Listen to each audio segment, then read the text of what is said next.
Einen wunderschönen guten Abend wünsche ich euch. Ähm, ja, so wie es aussieht, habe ich das doch gepackt heute. Sprich, wir machen jetzt nochmal ein kleiner Stream und zwar ein neuer Versuch für einen No-Death-Run. Das wird aber heute auch mehr oder weniger der letzte Versuch für die nächste Zeit. Also, ähm, ich bin ja dann erstmal in Urlaub, knapp 2 Wochen. Also nicht 2 Wochen, aber von Freitag bis Freitag sozusagen. Ähm, Das heißt, früheste nächste Stream wäre am Samstag in 2 Wochen sozusagen oder in einer Woche, keine Ahnung, wie man das sagt, also am 18. Ähm, und dann würde ich erst mal 'n neues Spiel spielen, weil, keine Ahnung, ich habe jetzt über ein halbes Jahr, dreiviertel Jahr oder so Dark Souls 1 gestreamt. Ähm, Jetzt brauchen wir mal ein bisschen Abwechslung, aber ich werde höchstwahrscheinlich dem, Souls-Genre treu bleiben, also sowas Richtung ähm, Bloodborne oder Clair Obscur oder wie man es auch immer ausspricht. Ähm, jo, aber das hier ist trotzdem noch nicht abgehandelt. Also ich brauchte jetzt einfach mal ein bisschen Pause und dann gucken wir mal vielleicht quasi, dass wir, wenn wir jetzt das nächste, jetzt zum Beispiel Bloodborne, dann irgendwann durchschauen, dass wir danach noch mal irgendwie einen neuen Anlauf nehmen und mal gucken, wie es läuft. Ähm, also meine bisherige Zielsetzungen, die waren hier immer pulverisiert war. Das heißt, also No Death Run bis zum Ende habe ich ja eh gesagt, eher unwahrscheinlich, dass ich das packe. Und da war quasi so das Mini-Ziel oder oder sagen wir so, das Hauptziel sozusagen, das ich mir gesteckt habe, war eine dreistellige Punktzahl. Und da sind wir ja krachend gescheitert. In der Tat haben wir es ja quasi noch nicht mal hinbekommen, einen Stream zu packen, ohne zu sterben. Und heute wäre dann wenigstens nur das Ziel, diesen Stream durchzuspielen, ohne zu sterben. Wenn mir das packen sollte, dann kann es schon Sinn, dass ich dann am 18. dann hier weitermache. Einfach bis wir dann Emo sterbe und dann fertig. Aber ja, keine Ahnung. Ich, wir müssen halt mal gucken, wie es läuft, ne? Ich habe an für sich,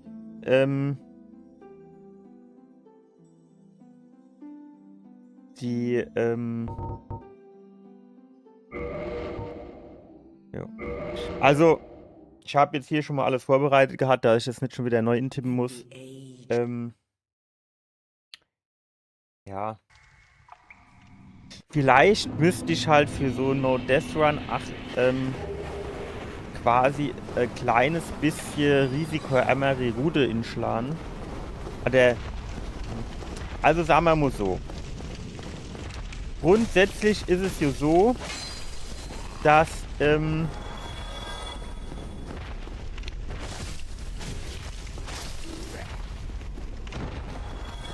ich bin eben beim Black Knight gestorben, aber danach nicht mehr. Und ansonsten, also beim Black Knight in Darkroot Garden oder Darkroot Woods oder was ist, wie es heißt, ja. Also in Finsterwoods Garden. Dort bin ich ja Emo gestorben. Und danach bin ich aber eigentlich immer an Stelle gestoppt, wo ich sowieso hätte lang gehen müssen. Gut, beim letzten Mal, da wollte ich über die Brücke versuchen, weil ich das irgendwie gerade am Tag davor oder nachmittags davor auf YouTube gesehen habe. Hat natürlich auch hervorragend funktioniert. Würde ich jetzt heute auch so nicht mehr machen, ist mir dann zu risikobehaftet. Wäre natürlich irgendwie ganz cool in dem Sinne, dass man über den Weg halt theoretisch dann ans Claymore dran käme. Aber wie soll ich sagen, das Risiko ist einfach zu groß. Ja, das muss man halt einfach mal sagen, wie es ist. Deswegen wird das auf jeden Fall nicht passieren. So.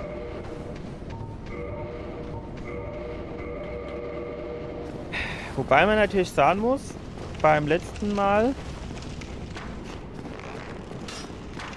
habe ich natürlich auch zwei Stellen gehabt, also zum Beispiel Taurus Dämon auf der Brücke, wo der wieder was ganz Besonderes gemacht hat, wo es quasi wieder mal nicht so war wie immer. Und dementsprechend leider das auch ein bisschen wackelig war, ne?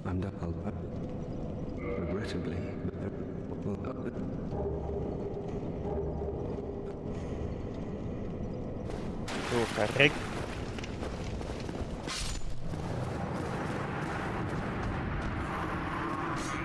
Wow. Ich habe irgendwann mal gesagt, so No-Hit-Run würde ich bis zum Feuerbandschrein hinbekommen. Und wahrscheinlich auch noch ein Ticke weiter. Unter Umständen auch bis zum ersten Bossgegner, wenn ich die Black Knight nicht mache. Als ich dann aber jetzt bei dem Speed Festival auf RBTV gehört habe, dass beim No-Hit-Run Glocke mit dem Schild nicht erlaubt ist, beziehungsweise das hier als Hit zählt, muss ich das leider revidieren. Da ist es eher unwahrscheinlich, dass ich das packe wird. Also wahrscheinlich noch nicht mal hier das Tutorial-Gebiet. Wahrscheinlich.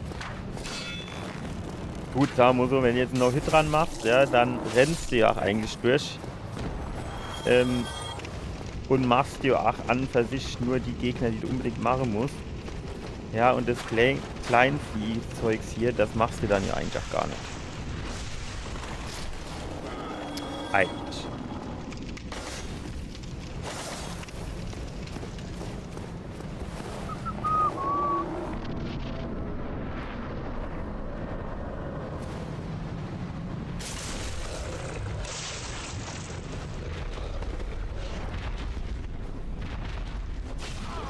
Ja, den habe ich nicht kommen gesehen.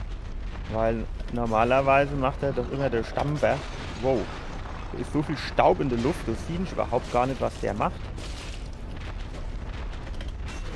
Wir haben Glück gehabt. Da war nämlich meine grüne Leiste leer.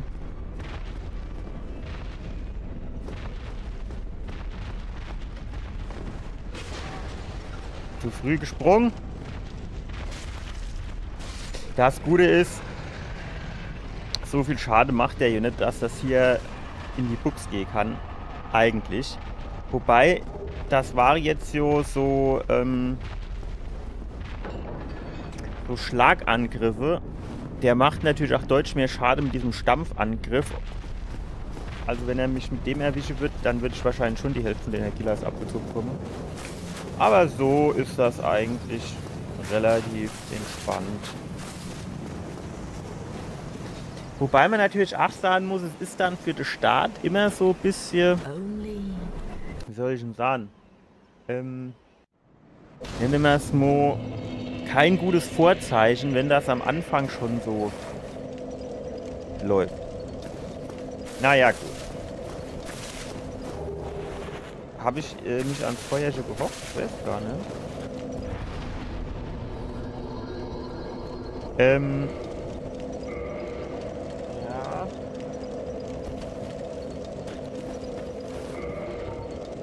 Eine Probe Menschlichkeit. Können wir jetzt so machen. Dann machen wir uns menschlich. Ausbildung umkehren.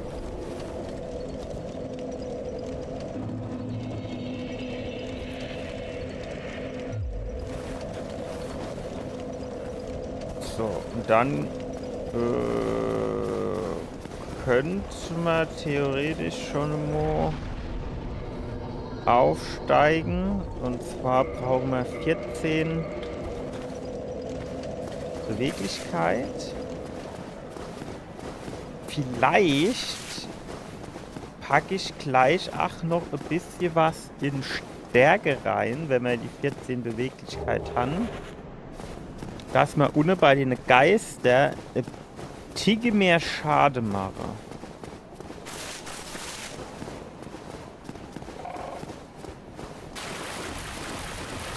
Also eigentlich ist ja der Plan erstmal, dass ich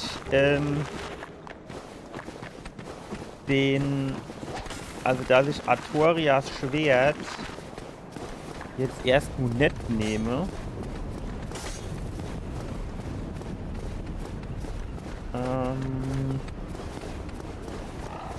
In der Hoffnung, dass ich dieses Schwert vom Black Knight bekomme.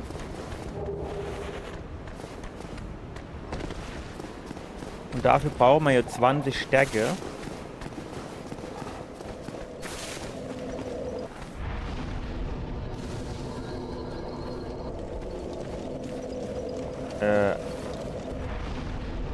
Ich kann mich jetzt eigentlich nicht dran erinnern, dass ich hier das deaktiviert gehabt hätte.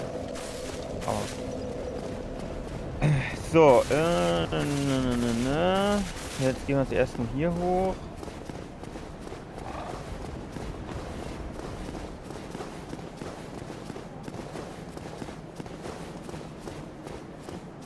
Ich meine, sagen wir mal so, wenn man jetzt so Speedrunner ist, ne?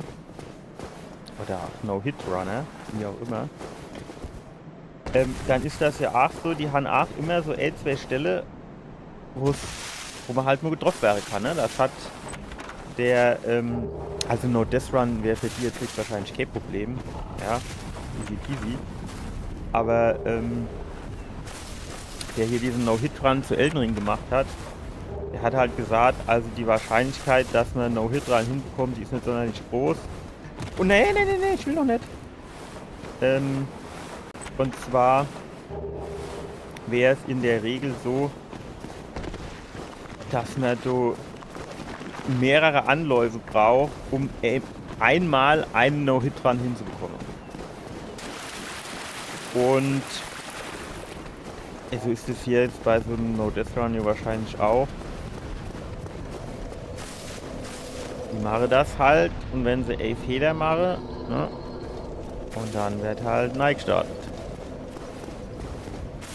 Wobei man halt schon fairerweise sagen muss, ich bin halt auch eher schlecht.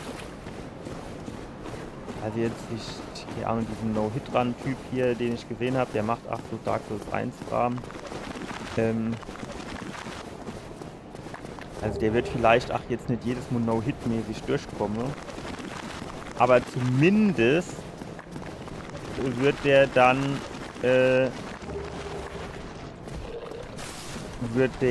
also No-Death-mäßig wird er auf jeden Fall durchkommen. Ja, weil dafür hat er das einfach viel zu oft gespielt und geübt und gemacht, als dass der so noch an irgendeiner Stelle Probleme bekommen wird. Meiner Sicht. Ich war eigentlich ziemlich sicher. Jawohl, hat er den Abgang gemacht. Geil. Die 100 hatte man nicht inkalkuliert und Hanse kriegt. Das muss man halt, Achmo. Jetzt ist das Spiel abgestürzt. Ich könnte so kotze. Ich verstehe gar nicht, warum das abgestürzt ist. Ey, ist so gut gelaufen.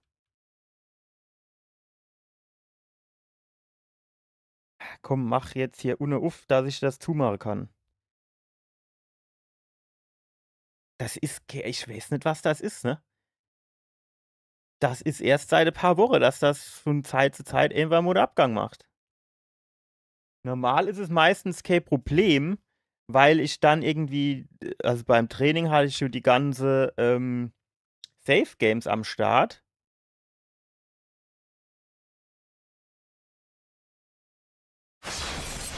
Ja, das habe ich gemerkt.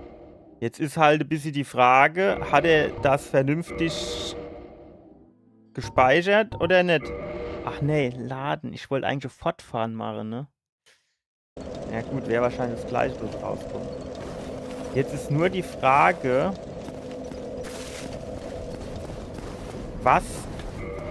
also wo ist jetzt dieser Speicherstand? So, die Heimkehrknorre Hammer. Waffe, Zweihänderhammer auch. Gut, das heißt, eigentlich haben wir da nichts verloren. Das ist doch schon mal sehr löblich.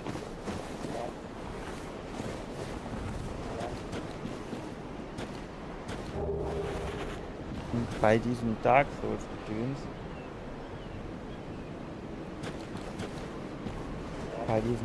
Souls-Gedöns, ey, im Grunde genommen auch bei Elden Ring, habe ich, wenn es auf so Kante zugeht, jedes Mal Schiss. Muss man echt sagen, habe ich jedes Mal die Hose voll.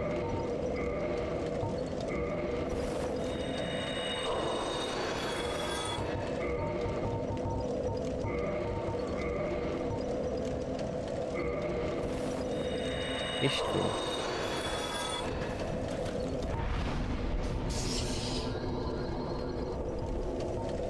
Ich mache das so. Wie ist denn das beim Bogen? Also bei Waffe ist es ja teilweise so, wenn ich da nicht genug Stärke habe, oder was auch immer, dann kann ich die beidhändig nehmen und dann habe ich quasi doch genug. Wie ist denn das hier?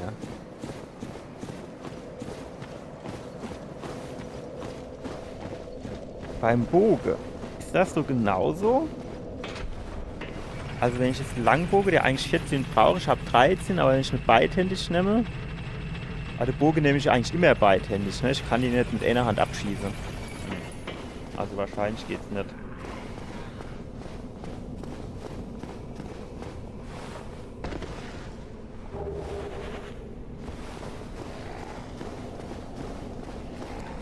Ich bezweifle halt auch, dass jetzt dieses eine Level in Stärke mir jetzt quasi so viel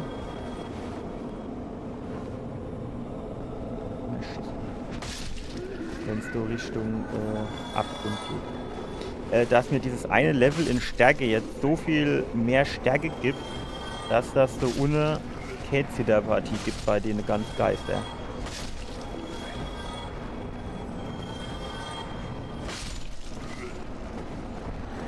Ist halt vielleicht die Frage bei den Geister, wenn ich so Brandbömmchen drauf schmeiße, wie viel Schaden die machen.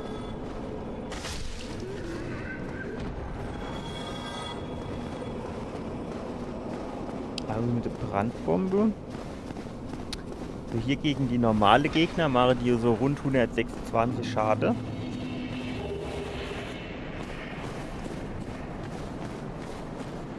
Auf der anderen Seite macht meine Axt natürlich auch jetzt 95, also so viel mehr schießt du nicht.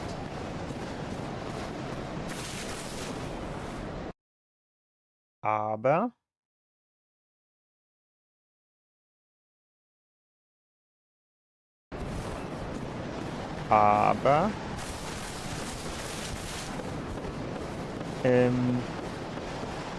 ich hätte vielleicht die Glück, 2 Stück auf Ammo zu erwischen dann, ne? Wir haben natürlich auch jetzt nicht so viel Brandbomben. 6 Stück.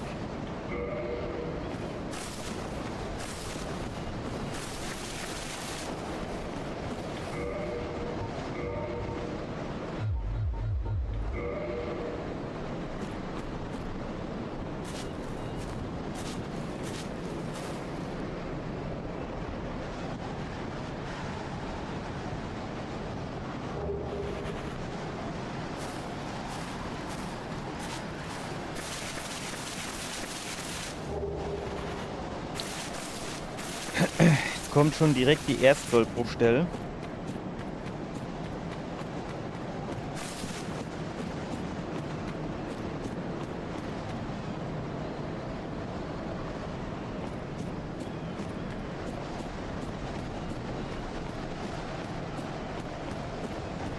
Ich habe jetzt mich extra nackig gemacht, weil ich dann ein bisschen schneller bin und ein bisschen mehr Ausdauer am Start habe.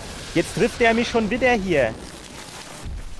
Ja, oder er kickt mich so runter.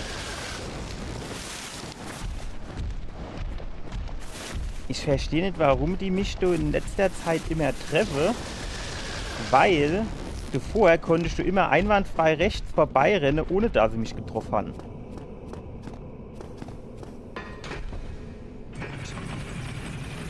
Du hast direkt wieder das Herz, weil ich dachte, Scheiße, jetzt ist es doch wieder vorbei.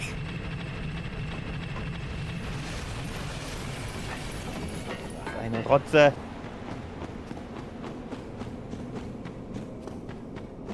Jetzt kommt nämlich auch schon wieder die nächste, die es direkt wieder beenden kann.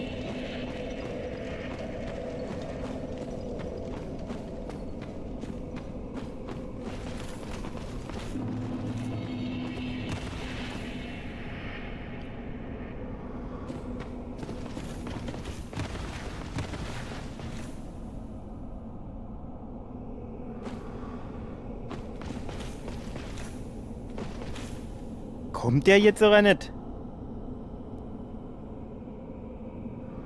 Manchmal hause ja auch durch die Wand durch. Du, davor habe ich halt Schissen. Jetzt guckt euch das mal an. Ich stehe noch hinter dem Felsen und er guckt mich genau an.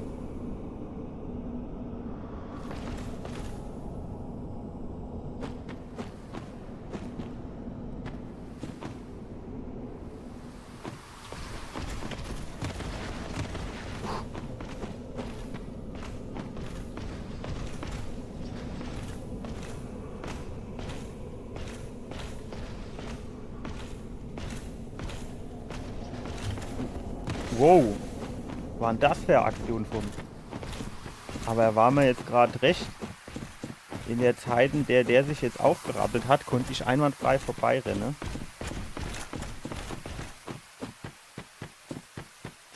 Insofern war es eigentlich ganz geil.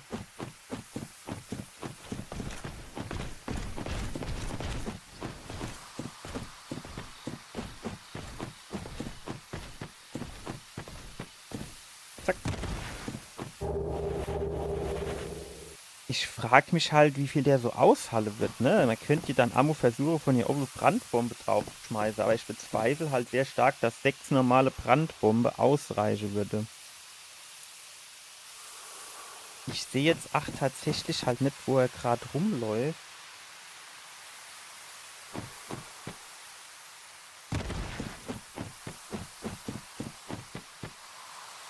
Okay, der ist jetzt erstmal nicht direkt hinter mir, das ist jetzt schon immer gut. Dann holen wir uns noch Funkeltitter mit. Hi Kevin, ich bin noch überhaupt nicht weit. Ich bin Stufe 9 und bin quasi noch am Einsammeln von Gegenständen, die ich brauche. Da habe ich jetzt ein bisschen Schiss, dass er hier der Fels runterfällt und ich den Shit nicht bekomme. Aber normalerweise ist das ja egal, ich krieg den trotzdem. Ja. Ja, das werde ich wahrscheinlich jetzt aktuell eher nicht machen. Aber was ich jetzt machen werde, ist, wenn ich den Weg bin, versuche den Black Knight dort unten ein bisschen wegzulocken, damit ich... Ach, guck mal, so liegt da rum. Damit ich hier das Graswappenschild noch bekomme. Das hätte ich nämlich ganz gerne.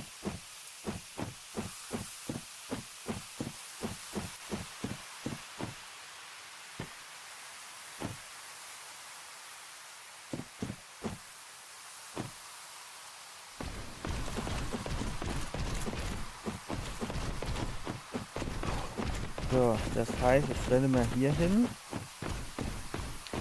Warte, bis er kommt. Weiche aus. Mache den Forrest Gump. Nein! Ich hab vergessen! Ich hab vergessen, die Heimgegnerre auszurüsten.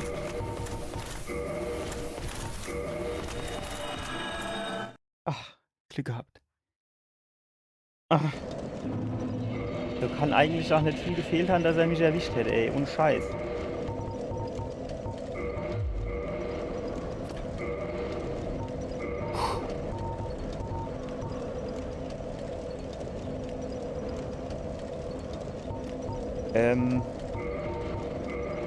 Also, ich habe in Dark Souls 1, glaube ich, so um die 150 Stunden circa.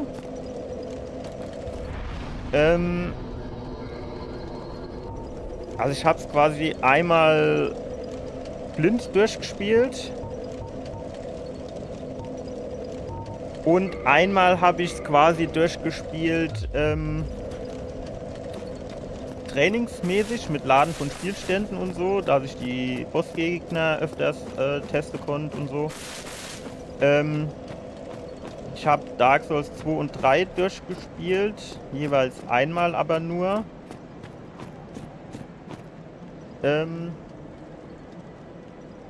Dann habe ich Elden Ring habe ich halt knapp 500 Stunden gespielt, das habe ich am meisten. Ja, dann habe ich halt noch Lies of P gespielt und noch so andere, ne? Also, das sind ja quasi Soulsborne-Spiele und ich habe halt auch noch einige Souls-like-Spiele gespielt. Sekiro habe ich gespielt, einmal durchgespielt.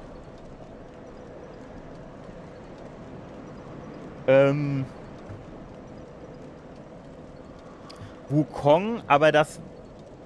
Ne, es gab Wuchang und Wukong. Wukong war das mit dem Aff, glaube ich, ne? Also Wukong, das ist aber ja eher so nicht so richtig Souls-like, weil das ist hier irgendwie so, also kann man nicht richtig wirklich die Seele oder so verlieren, ja? Aber Wuchang zum Beispiel, das habe ich auch durchgespielt. Das fand ich eigentlich auch ganz cool.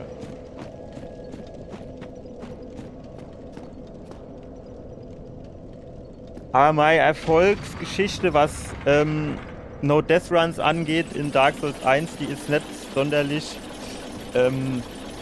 lang. Die ist eher kurz. Also der eigentliche Run, der war jo, für den ich trainiert habe, die letzte Woche am Montag, glaube ich. Das lief nicht so gut.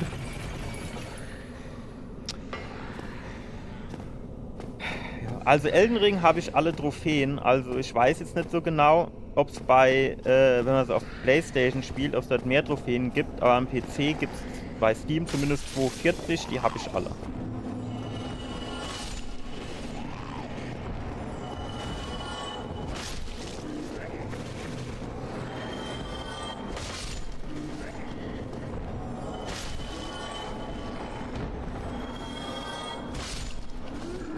Ich glaube, Elden Ring habe ich 4-mal durchgespielt. 2-mal alleine und 2-mal im Koop. Ich weiß jetzt nicht, ob du Elden Ring am PC spielst oder an der PlayStation.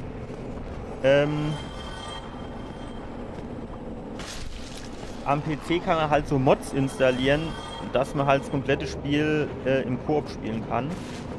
Und da muss man aber sagen, wenn man es zu zweit spielt, dann ist es schon ein bisschen leichter.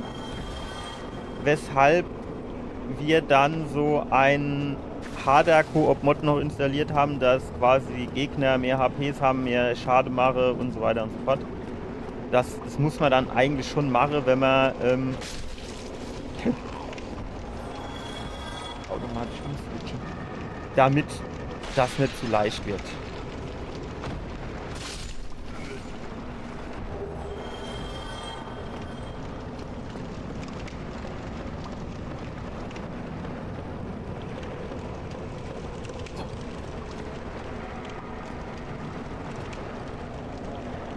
Die nächste Stelle, auf die ich keinen Bock habe.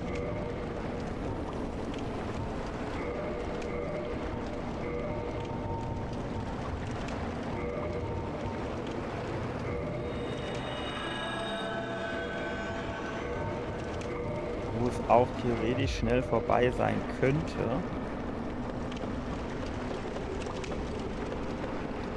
Ich bin hier tatsächlich noch nicht ein einziges Mal gestorben, aber es gibt hier immer erstes Mal. Ey, das funktioniert mit der Brandbombe eigentlich erstaunlich gut, muss ich sagen. Deutlich besser, als ich mir das in meinen kühnsten Träumen vorgestellt habe, wenn ich ehrlich bin.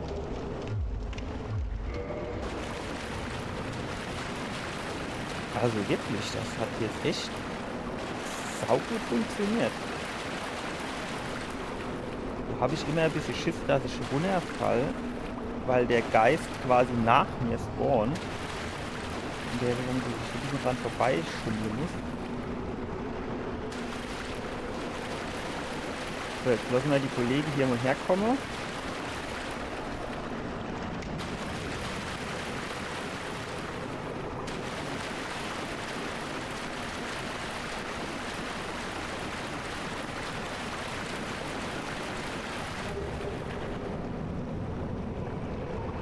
Warum muss der standardmäßig immer auf Nein stehen?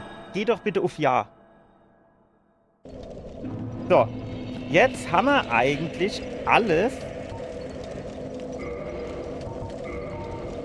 vorerst, was ich brauche.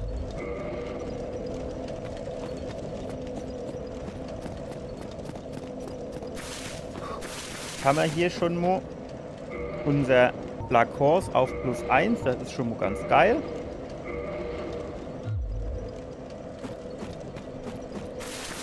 So, wir haben ja Artorias Schwert, aber bevor ich jetzt irgendwas im Wille levele, probieren wir zuerst mal aus, ob man von dem Black Knight dort oben dem sein Schwert bekomme. Weil wenn wir das Schwert bekomme, dann würde ich wahrscheinlich gucken, ob ich das Schwert auflevel und ausrüsten kann. So fehlen dann noch, ich glaube, 4 Level. 4 Level. Ach, jedes Mal der gleiche Scheiß. 4 Level Stärke und ich glaube auch 4 Level Beweglichkeit, also noch 8 Level. Das müsste man aber eigentlich relativ schnell dann hinbekommen.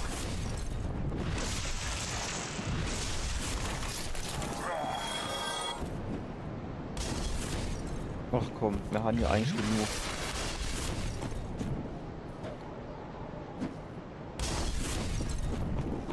Nein! Hat er jedes Mal das Falsche anvisiert. So, komm du her. Deine Brandböhmchen.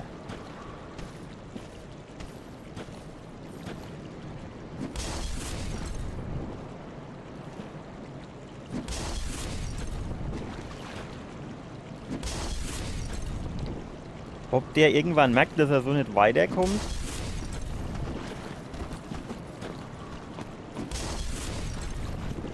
Ich würde jetzt eigentlich ganz gern hier vorne gegen dich kämpfen. Du kommst doch sonst auch als.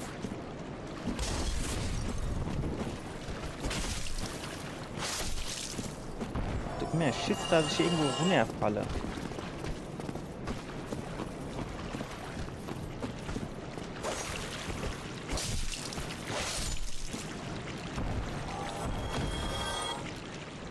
So, dann gehen wir hier noch das Seele-Päckchen holen.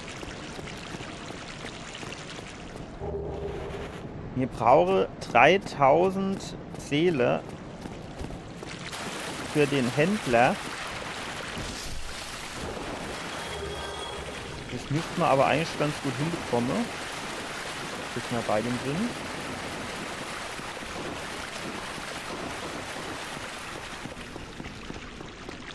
Hier dürfte eigentlich erstmal auch nicht so viel passieren, wenn ich so.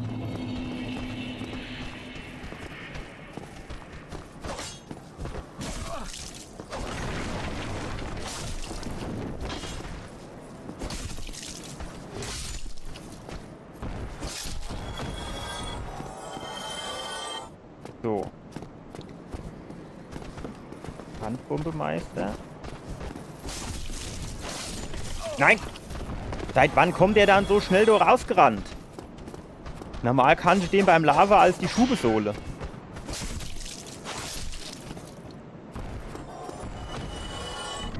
Ist irgendwie, ich weiß nicht, heute ist irgendwie alles schon wieder so ein bisschen komisch.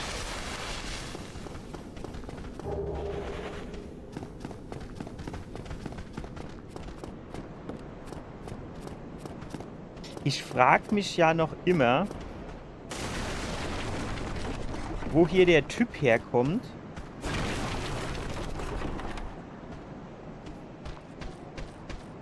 Ja, genau der. Wo der als herkommt. Ich bin da auch schon, ich habe doch mir diese Mauer schon angeguckt und habe den nirgends gesehen. Oder der hängt auch quasi so runter und deswegen habe ich ihn nicht gesehen. Das könnte natürlich auch sein, ne? So wie der ohne die zwei.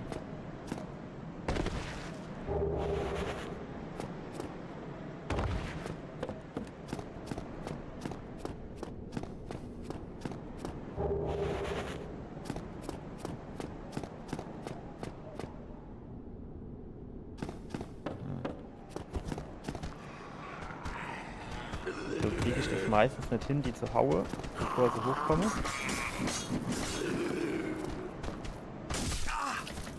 Wow. Was geht denn jetzt mit dem ab? Fuck. Nur locker. Ich wäre heute auch erstaunlich oft getroffen, muss ich sagen.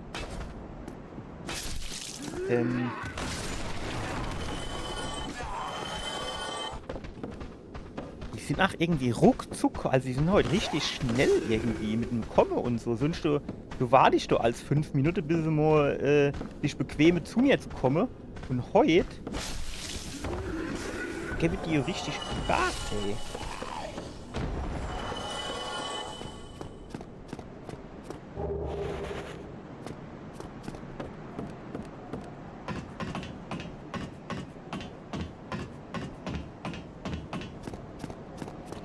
Hinten gab es Menschlichkeit, das ist ganz gut, die schnappen wir uns.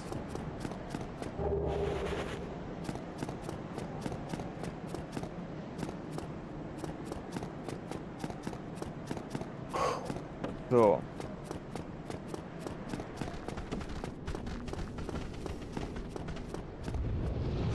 Ach so, ja. Also ich würde fast sagen, dass Elden Ring so mit mein Lieblingsspiel ist.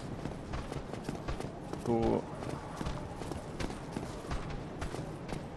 quasi unter alle Spiele, die ich bisher gespielt habe.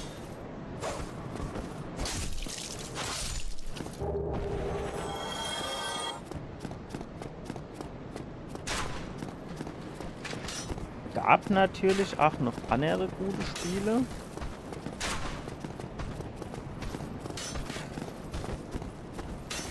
Aber ich würde sagen, Elden Ring ist echt so mit mein Lieblingsspiel. Das ist wahrscheinlich schon auf der 1. Zumindest wüsste ich jetzt nicht, welches Spiel ich mehr gespielt hätte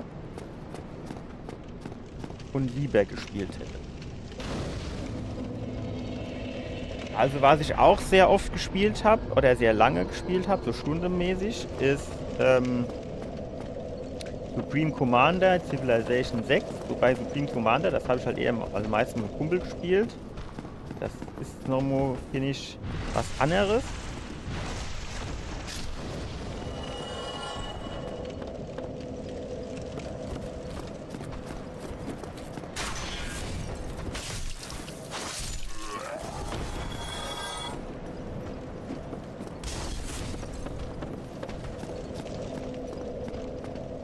Civilization 6, das ist halt zwar ganz geil, um sich ein bisschen die Zeit zu vertreiben, aber ist jetzt halt auch kein Spiel, wo ich sagen würde, ja, das ist aber geil. Das macht schon Spaß und so, ne? Aber du ist halt bei Civilization 6, du kommt halt die hohe Stundenanzahl an Spielen kommt halt daher, dass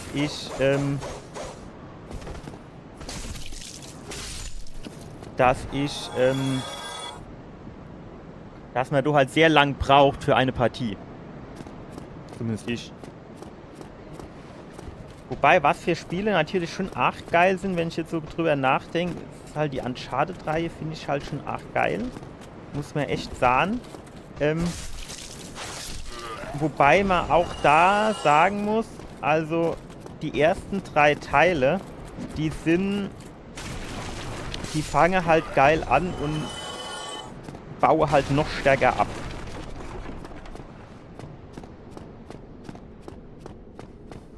Und da ist der 4. Teil, der ist halt wirklich geil. Der macht mir auch echt Spaß. Den habe ich auch schon mehrfach durchgespielt.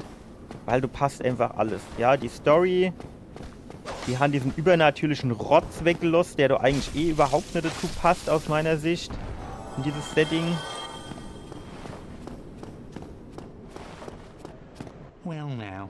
Och nö! Naja, komm, na, hol mir 11 Pfeil weniger. Der eine Pfeil, der macht dann den Bo nicht fett. Ja, der Bock nicht fett. Oder Brandbomb weniger oder so irgendwas. Ich glaube 40 haben wir geholt als. Ja. So, vom Recht holen wir Pfeile, sind halt nur 99. Ja, alle hopp. Thank you kindly.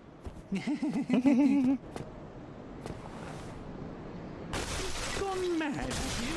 I'll fix you, you lout. Why me? Auf Wiedersehen. It's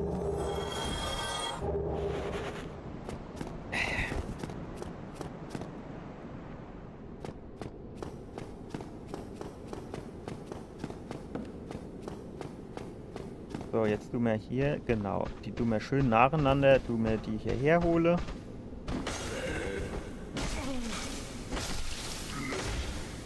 So, dann der nächste.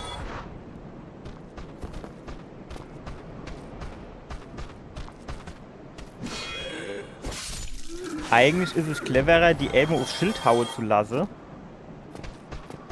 Weil dann sind sie so kurz gesteggert und da kann ich ihn gut draufhauen. Wenn ich zurückgehe, da sie mich nicht treffe, dann tun sie direkt nur wieder aushole und noch mal draufhauen.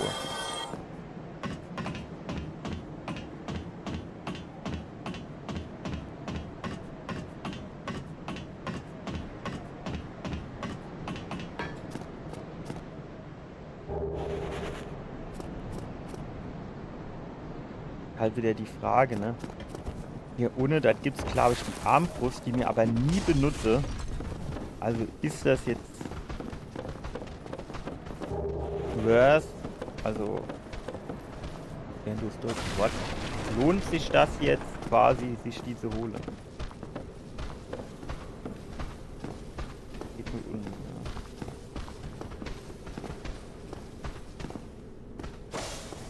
ja. Trifft der mich da oben auf die...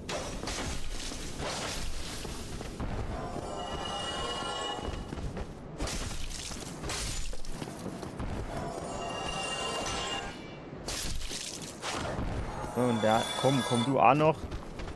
Die 20 Seele oder wie viel sind nämlich noch mit? Irgendwas rutschelt doch so wieder. Da kommt doch nicht, dass du jetzt gleich einer von hinten angelockt kommt.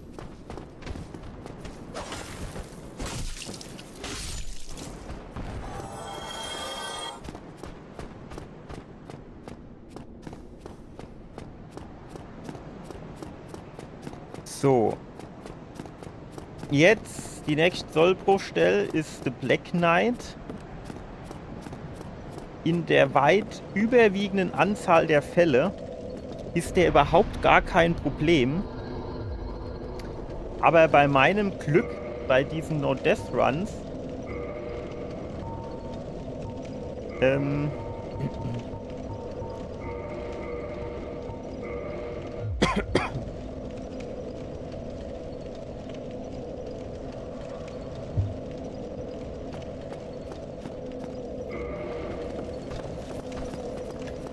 ist natürlich so,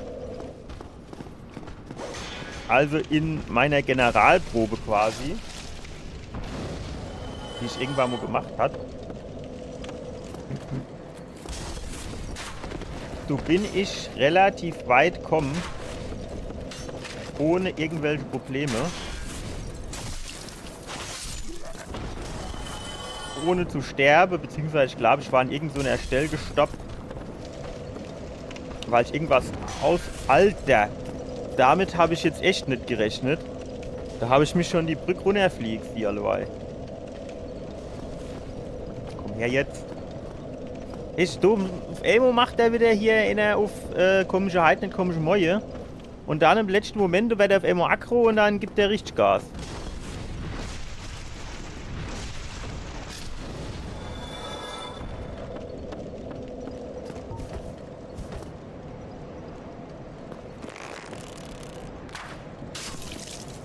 gut. Nein, vorbei. Besser.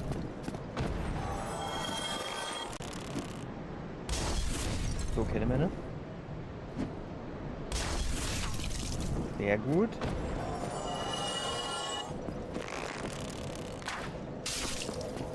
Einmal den hier.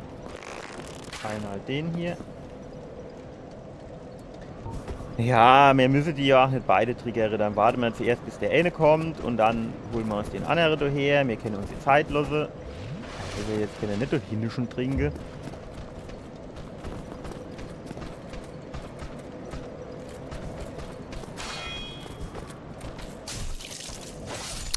Jetzt fängt schon wieder gut an. Jetzt hat er nämlich auch wieder kein Backstep gemacht und ich weiß nicht warum.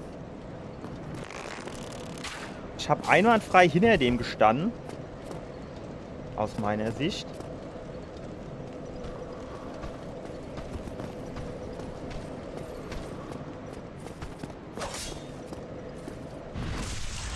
Ich habe jetzt eigentlich nichts anderes gemacht als davor.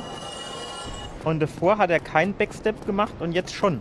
Das sind keine gute Vorzeichen für die Black Knight.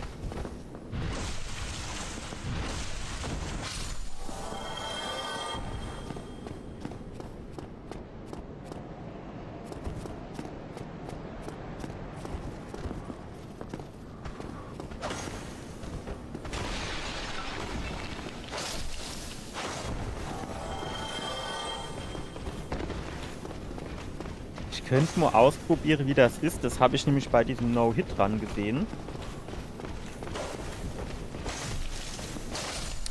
Da hat er quasi dann also gegen die Wand gehauen. Das hat dann die Gegner getriggert. Und dann sind sie entweder kommen oder haben quasi in eine andere Richtung geguckt, wie sie normal gucken. Und dann konnte er relativ bequem durchrennen.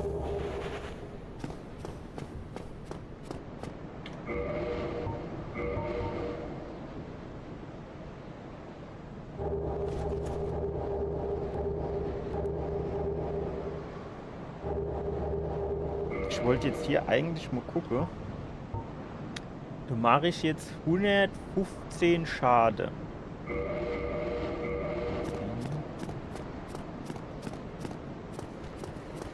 Ja, das machen wir jetzt wieder schön langsam. Die tun wir nacheinander hier runterziehen.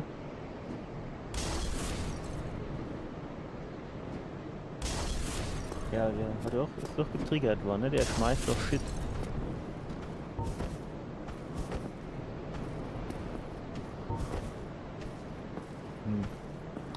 Wie soll ich denn sagen? Von alle drei, die hätte kommen können, ist der ist er dann jetzt? Ist der tatsächlich der, den ich am wenigsten davon wollte?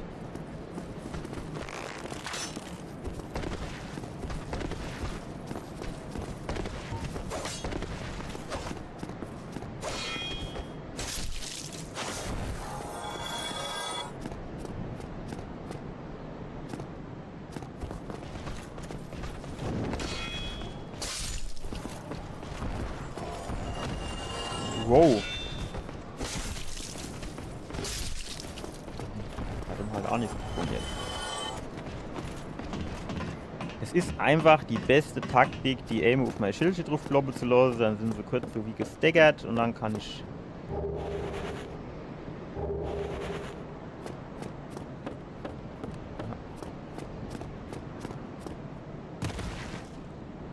So, ich würde sagen, bevor wir jetzt hier reingehen, mache ich zuerst mal hier oben den Armbrustschütze fett.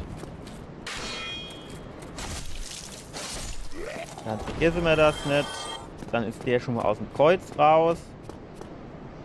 Das ist eigentlich immer ganz geil.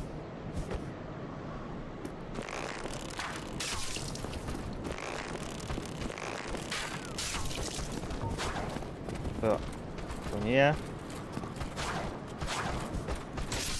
Geil. War zwar so nicht gewollt, aber es hat richtig gut funktioniert.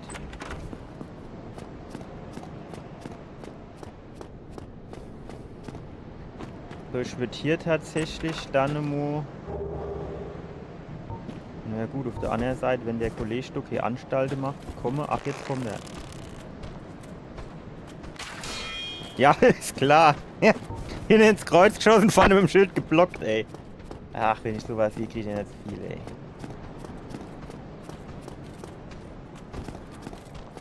So, komm, gib mal ein bisschen Gas. Also, auf der Treppe brauche ich jetzt nicht gegen dich zu kämpfen. Ich geb Bock drauf. Hopp. Dann halt so, fertig. Da. So, jetzt kümmern wir uns da oben um den Kollege. So, der kommt jetzt hier angeflitzt. Als gäbe es keine Mäue mehr.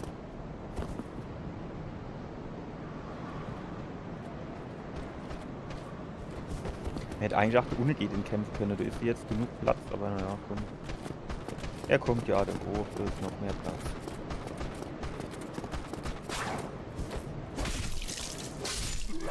Jetzt hat er wieder kein Backstep gemacht. Das geht mir echt auf die Schlembembel, dass der das nie macht.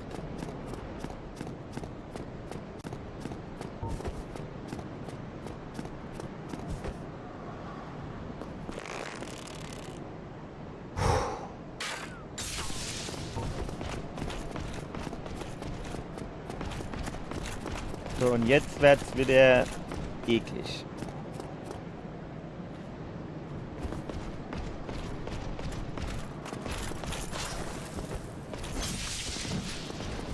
Wieder kein Backstep gemacht. Jetzt. Die brauchen wir. Sonst gar nichts.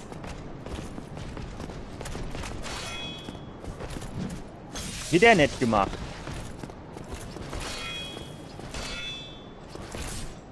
Ich verstehe das nicht, warum der den manchmal nicht macht.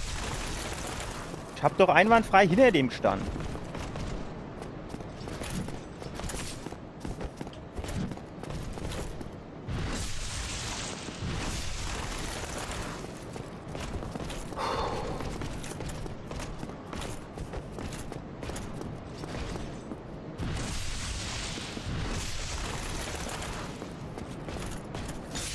Wow! Ich hab gedacht, der hätte schon weniger Energie.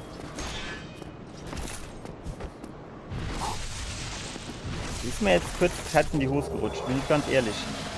So geil, jetzt haben wir nämlich das Schwert von dem. Und dann können wir nämlich jetzt hier gucken, dass wir das ausgerüstet kriegen. Und dann brauchen wir nicht nur Wille zu gucken.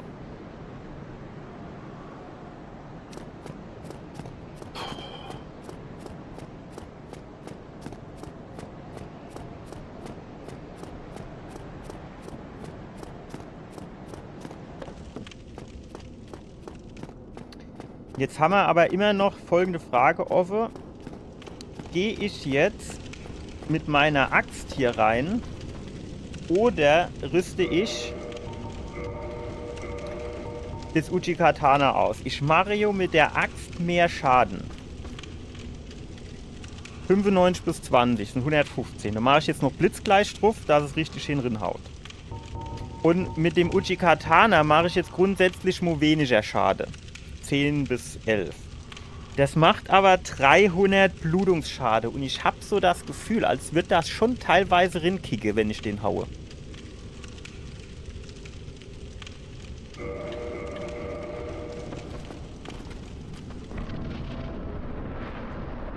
Das hätte ich eigentlich vorher mal recherchieren können, ob dieser Taurus-Dämon Blutungsschade bekommt oder nicht.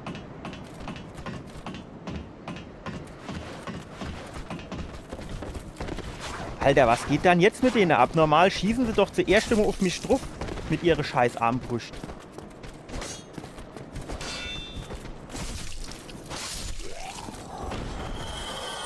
Heute ist irgendwie alles ein bisschen komisch, wenn ich ehrlich bin.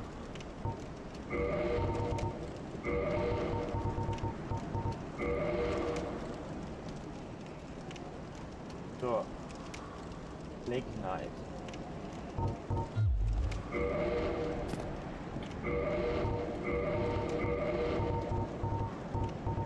Goldharz.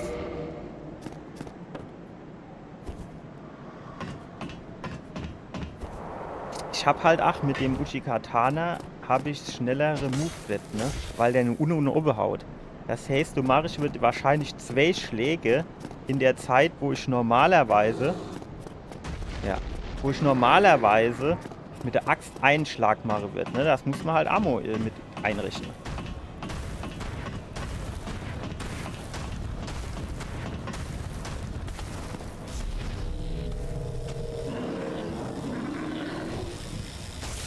Jetzt ist er wieder vorbeigesprungen. Ich kenn so Kotze.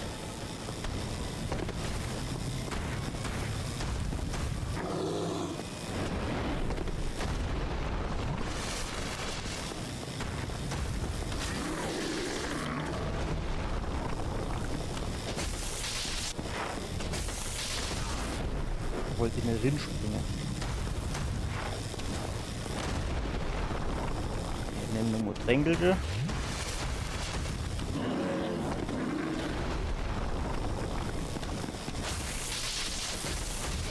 Und da muss man aufpassen, dass man nicht quasi runtergekickt wird.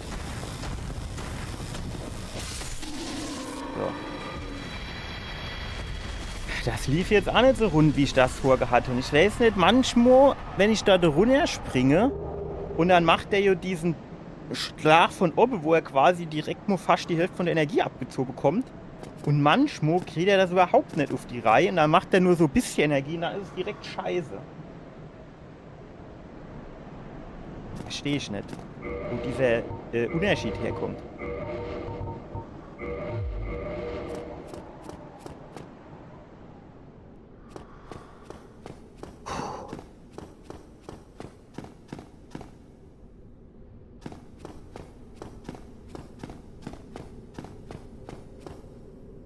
Ja, jetzt kommen wir auf die Brücke. Wir warten mal, bis der Drache kommt.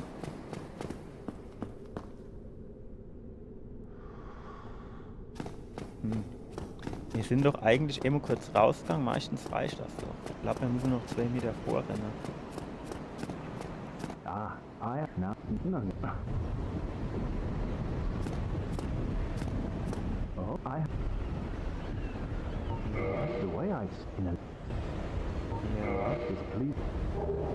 Danke.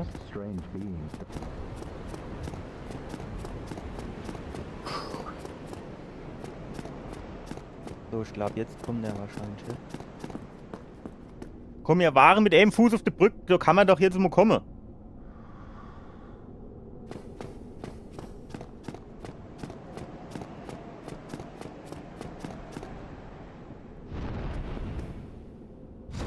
Jo, so ist er doch. Der Kollege. Meistens macht er nur Feuerstoß und dann kann man hier relativ gut durchrennen. Gut. Shortcut. Klar. Hat er das Ding jetzt runtergekickt oder nicht? Jo, gut. Ja, ans Leuchtfeuerhocke brauchen wir uns jetzt holen.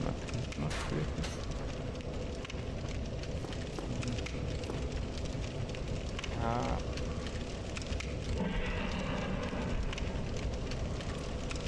Das Problem ist halt ein bisschen, wir müssen halt auch sparen die 20.000 Öcke für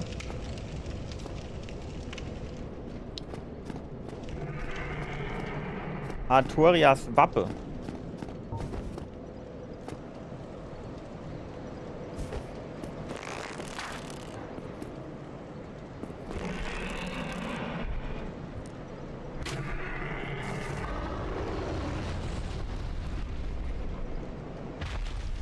Dass wir uns die Steinrüstung holen können.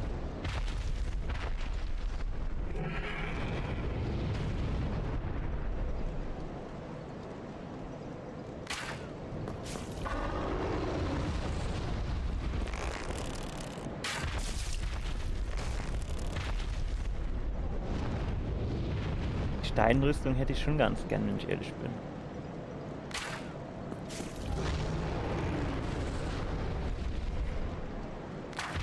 Dann haben wir davor die Gargoyles. Da müssen wir halt eigentlich auch ein bisschen investieren.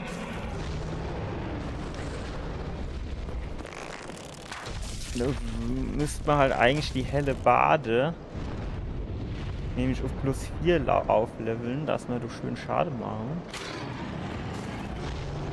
Weil auf das Black Knight Schwert bekommen wir natürlich kein Blitzschade drauf. Gut, ist halt die Frage, braucht man das oder macht das von Haus aus nicht vielleicht sogar genug Schade, ne? Das weiß ich jetzt natürlich nicht, weil ich das nie ausprobiert habe.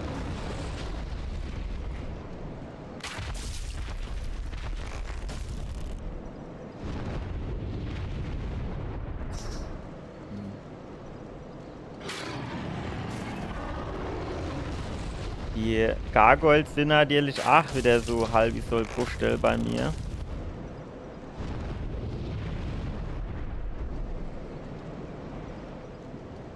Also der Capra Demon und der Schmetterling, die sind einmal kein Problem. Also da habe ich mit den Gargoyles mehr Probleme.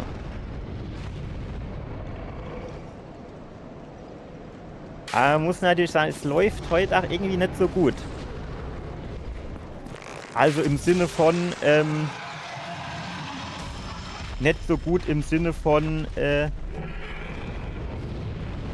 Gegner machen heute ganz komische Sachen, die sie normal nicht machen.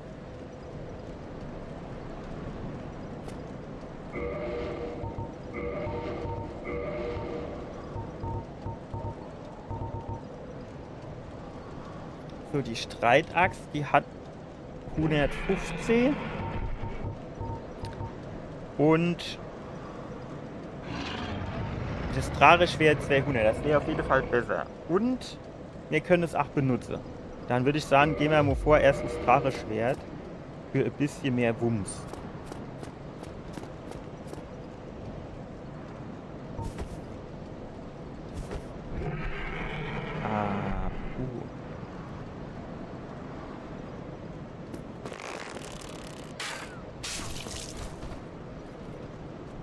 Sagen, wie es ist. Am liebsten wäre es mir, der du gerade runterfalle, wenn er eh schon dabei ist.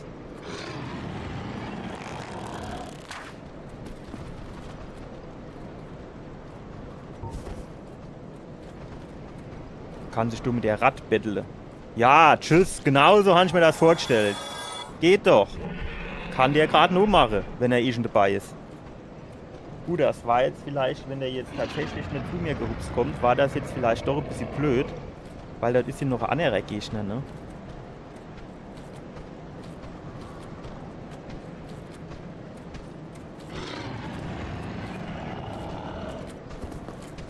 Dieser Drache da oben, ne? Der macht mich ganz närrisch irgendwie, wenn ich ehrlich bin. Komm, jetzt die 2 Schritte kann ich jetzt auch noch gehen. Ja, der machte Michael Jackson und falle runter, wenn es geht dabei. Ey, wenn der jetzt nicht langsam Gas gibt, dann hole ich eine Feuerbombe raus und Schicht im Schacht.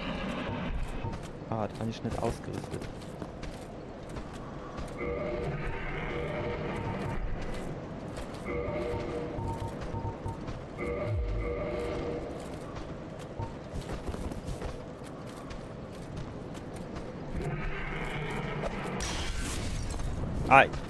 Ach, geht doch.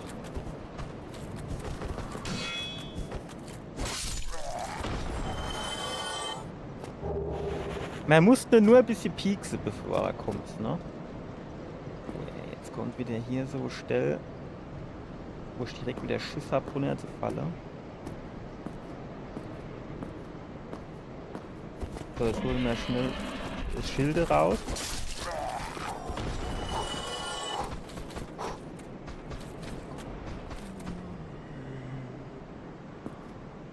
Ich bin hier echt...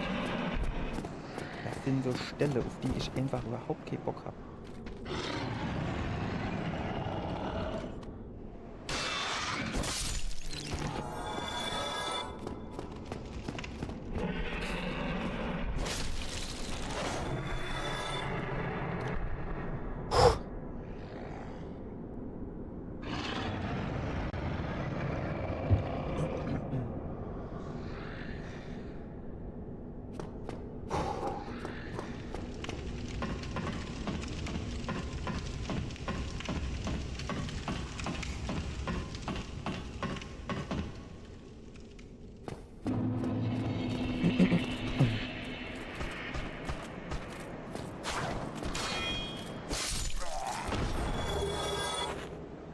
So.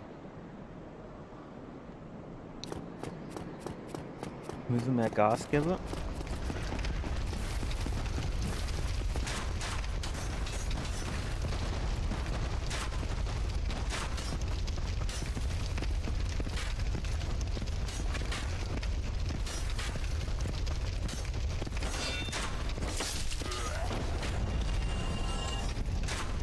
Komm doch bitte noch 2 Schritte hoch, wenn es geht. Mehr verlange ich doch eigentlich gar nicht.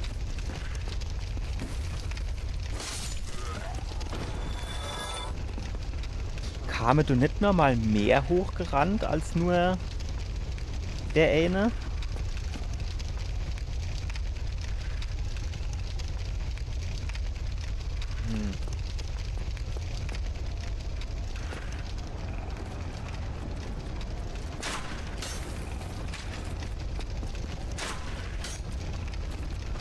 Es wäre halt vielleicht ganz geil, wenn der Kollege so ein bisschen runter auf die Treppe käme, ne?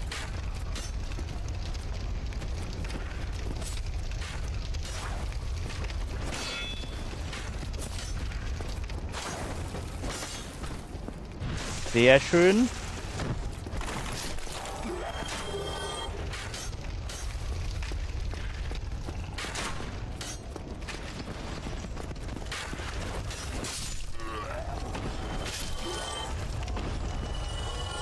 Zurück. Warte, bis der Kollege von der Uni hochgerannt kommt. Der hat doch. Moment, der hätte doch. Ja, da bin ich runter.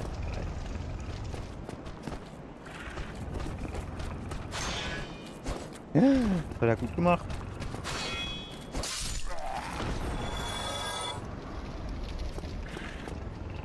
Amo war das ganz komisch. Und zwar dort vorne in diesem Rondell, also Turm, ne? Also quasi genau der hier. Einer von denen beide, ich weiß noch, keine Ahnung. Das ist ein Black Knight. Und den hatte ich mal getriggert und hab gemerkt, scheiße, ich pack ihn nicht, dann bin ich wieder abgehauen. Und dann ist der auf einmal hier irgendwo runtergefallen oder gesprungen und ist von hinten gekommen. Da frage ich mich heute noch, wie er das gemacht hat. Weil, also das Dach hier ist hier jetzt wirklich zu steil für einen Ritter, um dort drauf rumzukraxeln. Ist nicht Nathan Drake.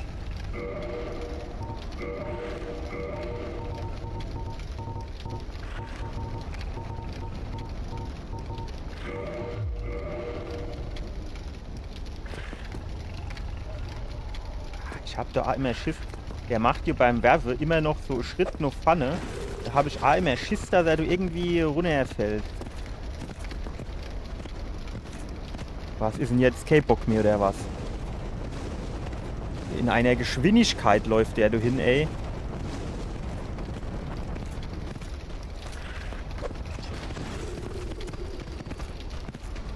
Heute hat der K-Bock, ne?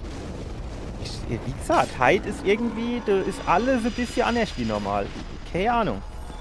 Manchmal ist das ja echt so, aber es ist heute echt... Gefällt mir nicht so gut, wenn ich ehrlich bin.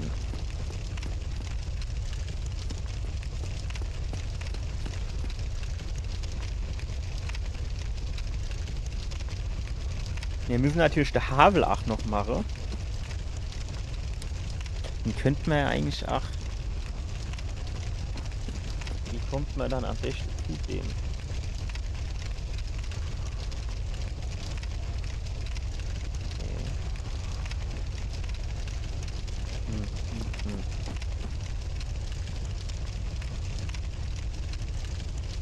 Wo komme ich dann noch mal hin? Da komme ich auf die Brücke, ne? Aber da ist eine Drache. Und der speit hier Feuer. Da war der Rückweg, war immer sehr eklig.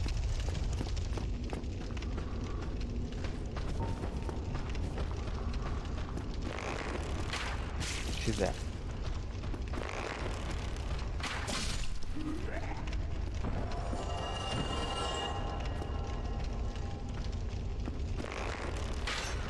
Tag.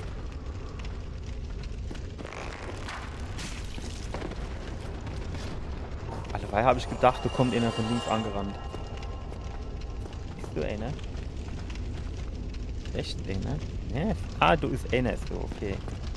Gut, der ist jetzt nicht so dramatisch. Der steht doch auch als jeder Kacke.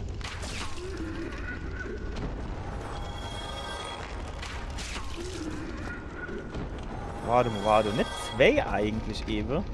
Der Lader.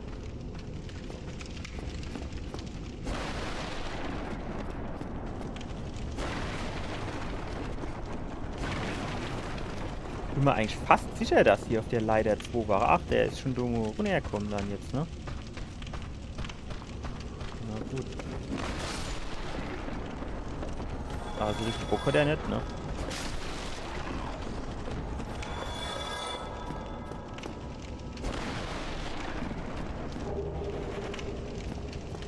Ah, der Geheimschlüssel war, glaube ich, für den eine goldenen Ritter, der wieder durch Häs freie, ne?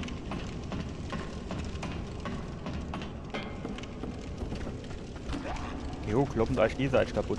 Wäre ich direkt bei. Wäre für mich auf jeden Fall nicht von Nachteil.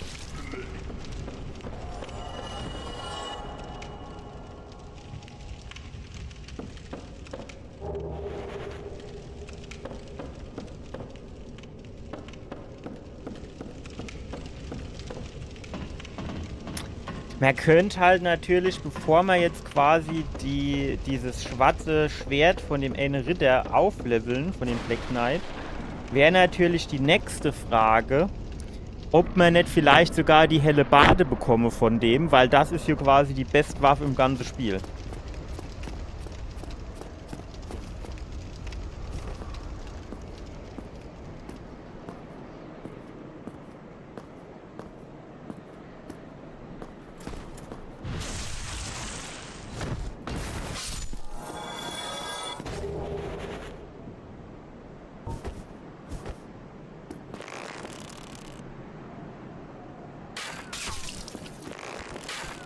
Ja, jo, von hinten ins Kreuz, vorne aufs Schild drauf geschossen. Ist klar. Also noch nicht nur von hinten aufs Schild, dass er eine Pfanne hält, sondern quasi einfach von hinten der Pfeil geflogen, kommt auf eine Pfanne aufs Schild drauf geflogen.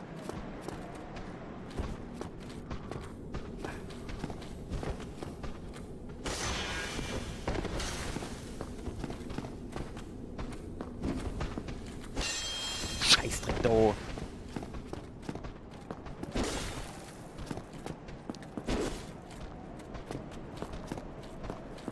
Gut, ich meine, der kommt hier da hochgelaufen, oder?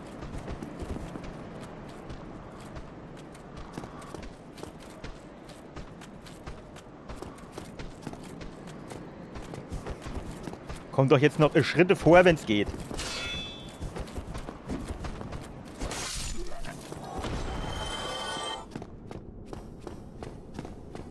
Und da?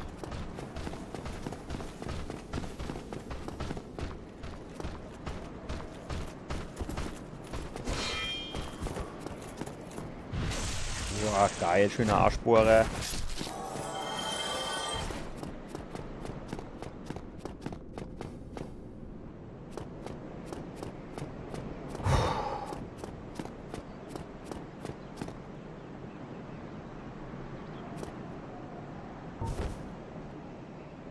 Ne, die kommen da hoch. Ne, das pack ich bis dorthin hin. Das ist Langbogen, das müsste nochmal schon reichen. Geil. Wenn der jetzt hier hochkäme. Runterfalle ist hier nicht. Das wäre eigentlich ganz cool. Gehen wir so ein bisschen weiter nur links. Dass ich beim Schlagen nicht aus Versehen irgendwie die Säule treffe.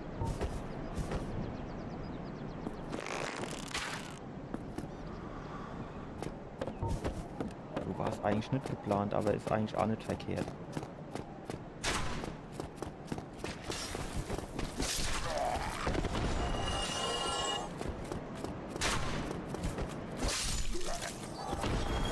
So, wenn ich jetzt eh schon hier bin, könnte ich ja eigentlich auch schon direkt diesen Bernigan Knight machen, oder?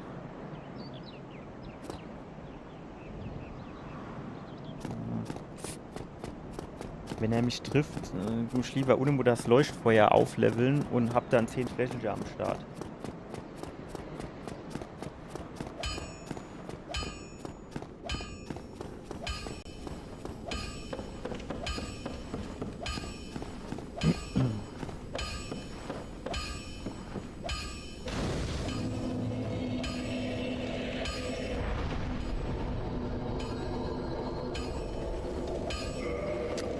Ich bin mir tatsächlich nicht so sicher, was dieser Black Knight da drüben so drauf hat. Und wann ich den am geschicktesten dann mache.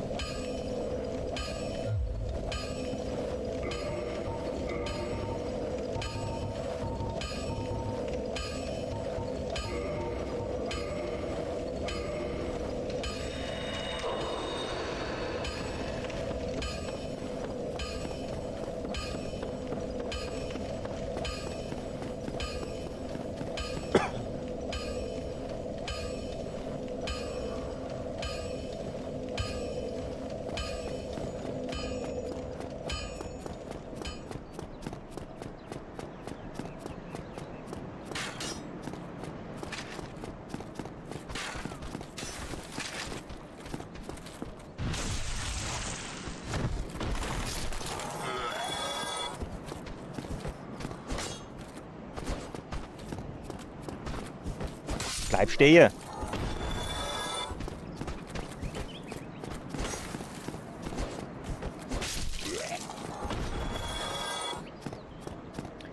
So, dann guten Tag. Hier draußen kommen an die frische Luft. Nicht immer in der modrische Kapelle in der modrische Kapelle hocke bleibe. Wow. Da war aber...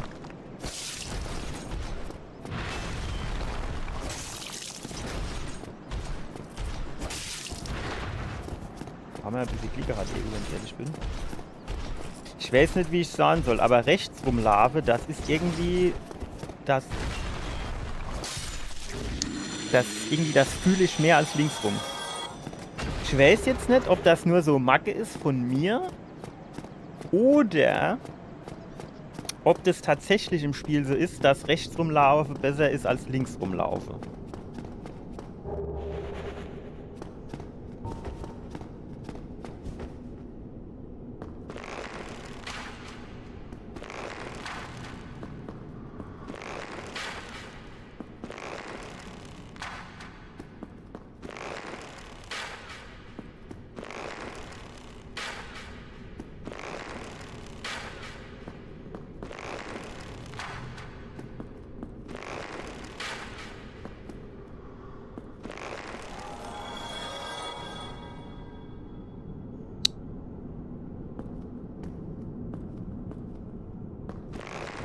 Kann du nicht so erkennen, wer von denen beide weiter vorne steht. Aber es müsste eigentlich der hier sein. Ist aber die Frage, ob da nicht trotzdem beide angerannt kommen, ne?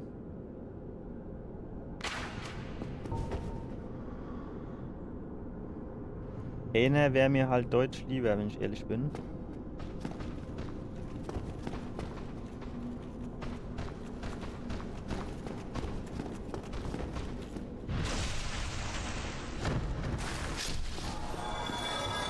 Die nächste Frage ist, wenn ich dem jetzt das Pfeil überschieße, ob dann auch wirklich nur der kommt oder ob dann hinne der auch kommt.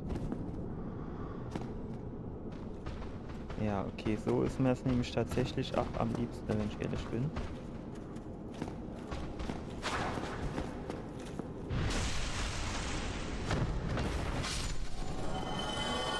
Ohne der ist riskant. Der ist echt riskant, weil der kann halt parryen. Und wenn dann der Backstep nicht sitzt und dann kann es auch ruckzuck nur hinten losgehen. Wenn der Backstep sitzt, ist gar kein Thema. Aber wenn der nicht sitzt, dann hast du Spaß.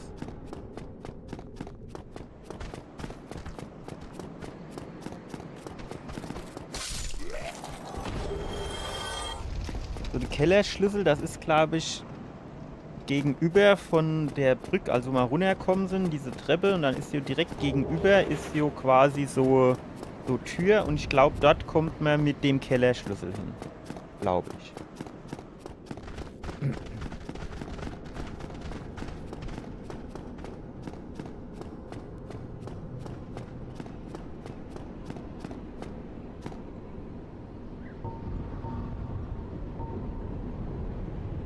Hey, solange der da oben stehen bleibt, ist hier alles okay.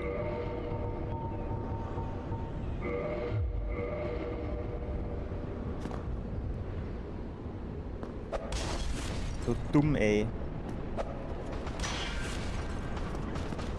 Hatte ich mir irgendwie anders vorgestellt, ich sag mal, wie es ist.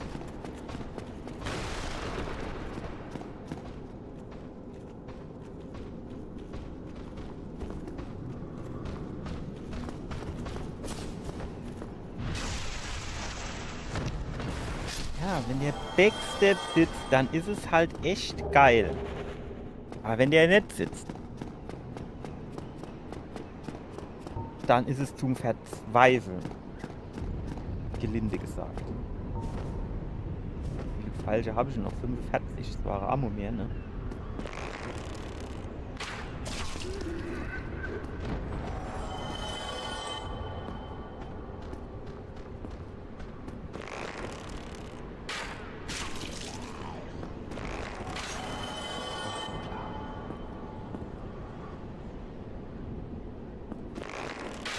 Habt ihr das gesehen, ne? Die Augen waren normal und als ich da einen Schritt vorgemacht habe, sind sie auf einmal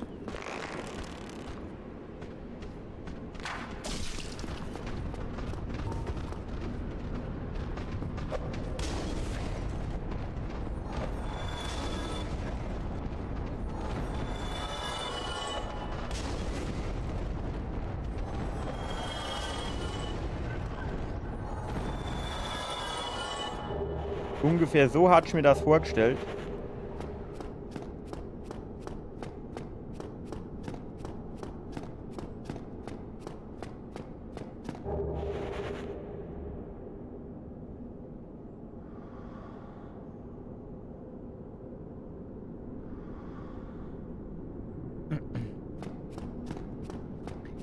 So.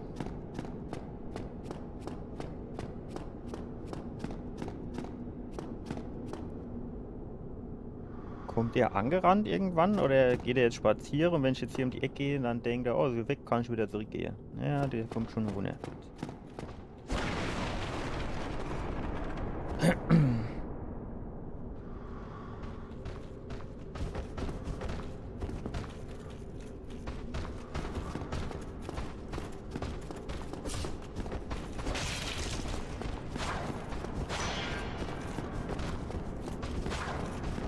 Ja, geil.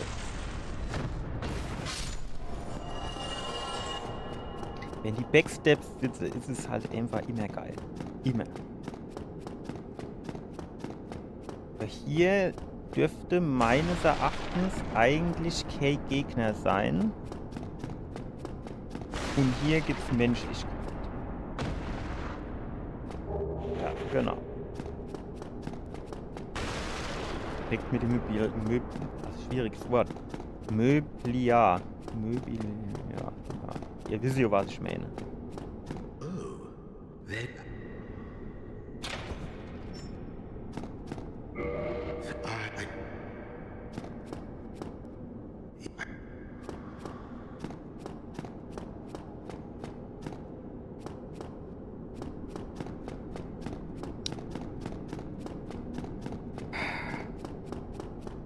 Habe ich hier alles so schön aufgeräumt. Wenn ich jetzt aber runter an den Feuerband reingehe. Nee, Quatsch. Und dann muss ich hier noch mal überall durch.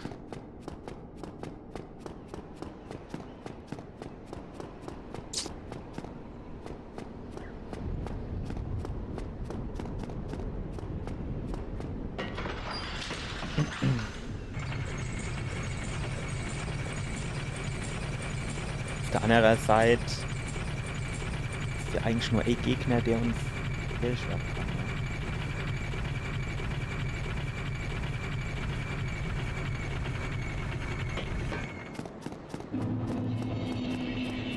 Das ist der auf der Treppe steht.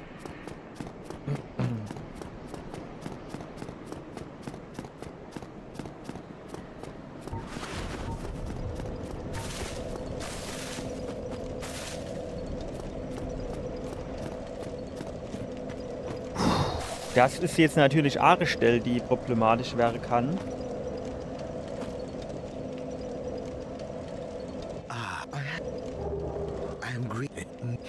Schwätzen wir mal zuerst mit dem, ne?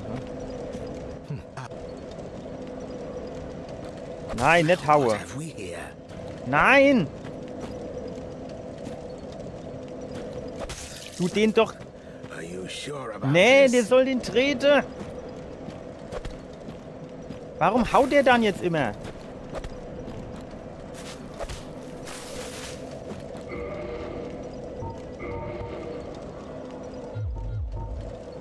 Aber wenn ich jetzt das Schild weglege, ne? Und er dann doch irgendwie aggro wird.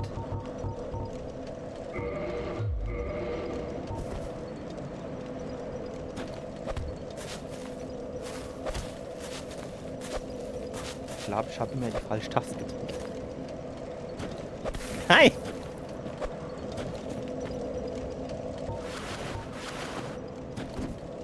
Aber wenn ich jetzt aus Versehen mit dem Schwert haue.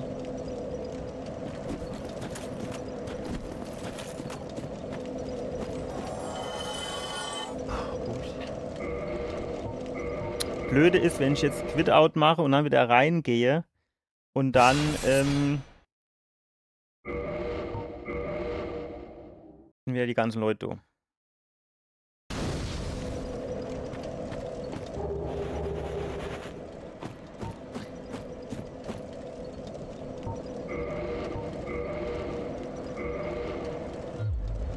Auf der anderen Seite, man könnte jetzt sich natürlich auch mal ans Leuchtfeuer hocken. Quasi so eine Art Safe-Game erstellen würde das, ne? Weil eben es hier schon mal abgestürzt ist. Aber der Quit-Out und das wieder reingehen müsste quasi ebenfalls ein Safe-Game gewesen sein. Gut, wir müssen jetzt hier zuerst mal zum Andreh.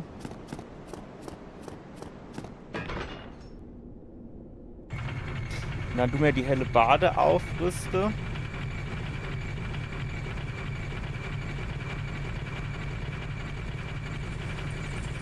Ich stelle mir gerade halt auch die Frage, ob ich vielleicht 2 Level in Vitalität machen soll.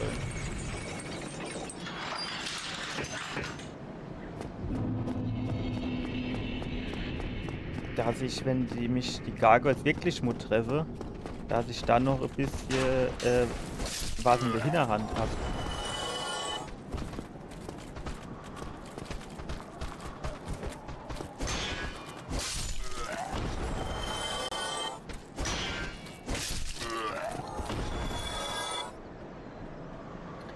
Der hätte jetzt von den Lappe wenigstens noch einer können, noch immer eine kleine Scherbe fallen lassen, oder?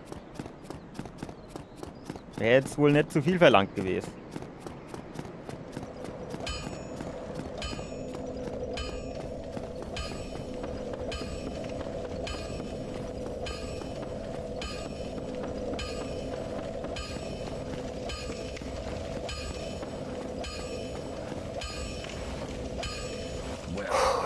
So.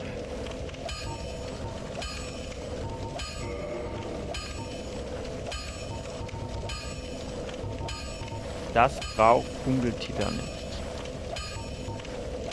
Das können wir noch nicht führen.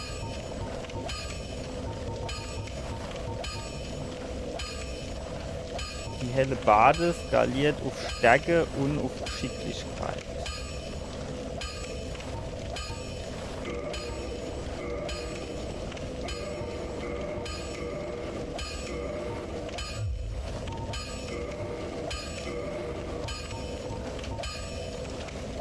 Ich bin mir jetzt tatsächlich nicht so hundertprozentig sicher, ob 4 Stück reichen.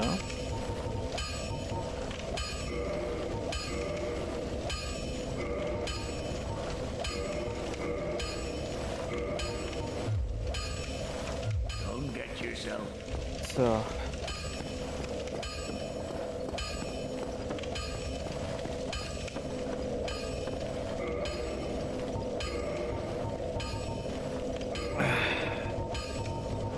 Jetzt gucken wir. Also, das hier Gut, das können wir noch nicht benutzen, das hat 220. So weiß ich jetzt nicht, was noch dazu käme. Und hier die helle Bade haben wir 154 bis 31. Sind wir bei 185, aber dann kommt ja noch der Blitzschade oben drauf. Und der zeppt halt richtig schön bei den Gargoyles. Ne, das machen wir nachher erst. Ich würde sagen, wir lassen jetzt zuerst mal das Schwert hier ausgerüstet.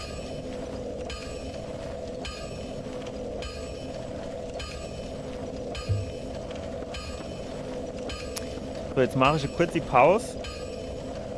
Und bin in einer knappen Minute wieder da, circa. Und dann machen wir die Gargoyles. Hoffentlich ohne zu sterben. Also, bis gleich.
So.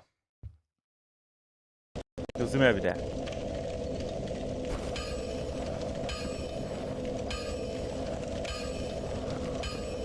Da sind wir wieder.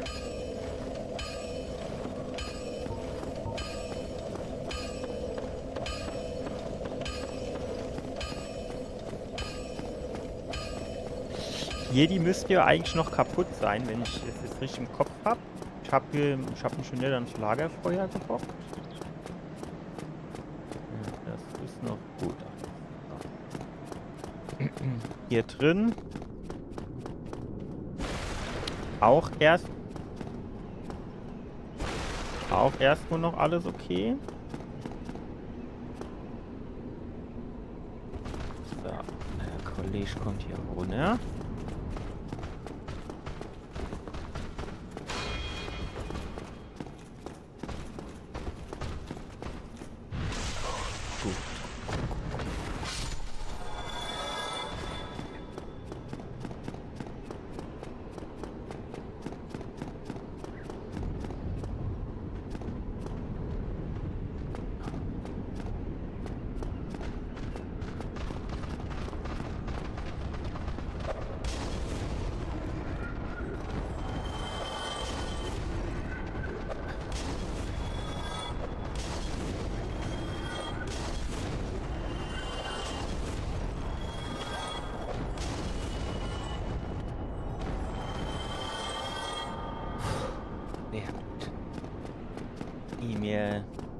Ich hab da echt dann so ein bisschen Herzrasen.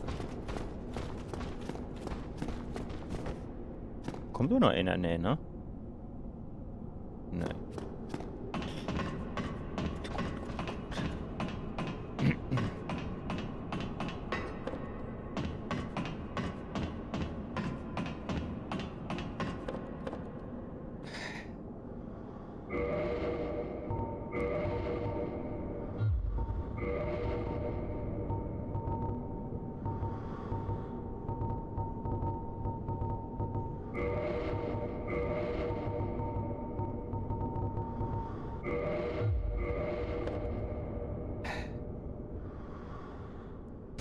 Ich will eigentlich gar nicht drin gehen.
Das bekomme ich wahrscheinlich so schnell nicht gewechselt.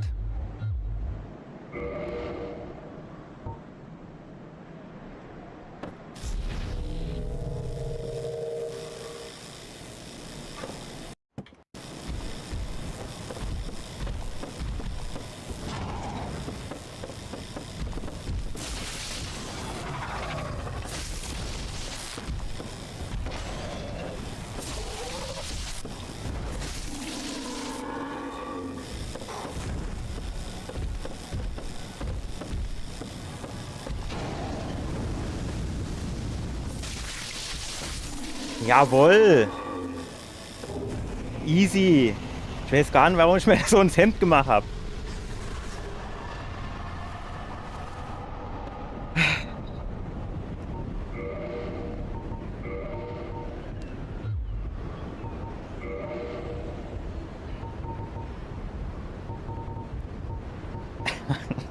Und was skaliert denn das Ding du eigentlich?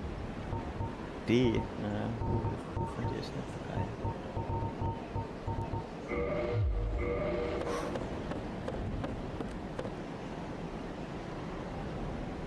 Wir drücke schnell auf die 5 Punkte, weil die nimmt uns keiner mehr.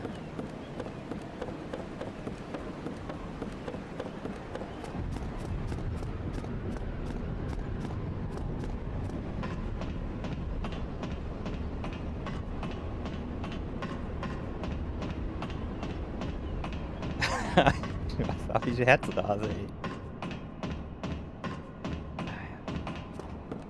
Beruhigt sich langsam wieder. So, jetzt, hey, dumme Sache mache.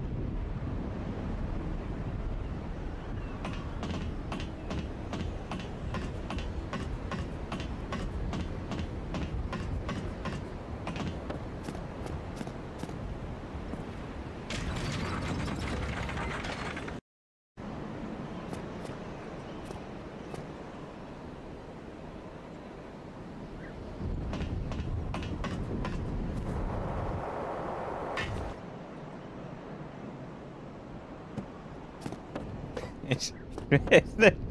Also eine ganze Stelle, wo man so runterfallen kann. Da habe ich so Puls, ey. Da habe ich immer so Schiss, dass ich da irgendwie einen Schritt zu viel mache und dann der Abgang mache. Kann man sich gar nicht vorstellen. Now at will from any time.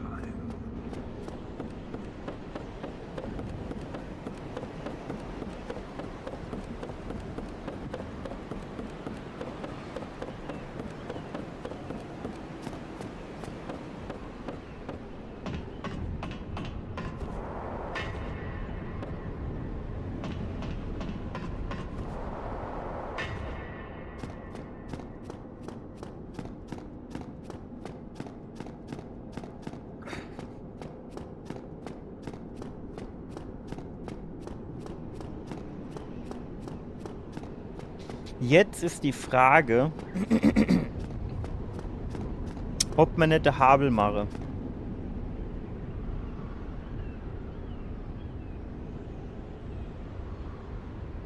Und was ist denn der günstigste Weg zu dem?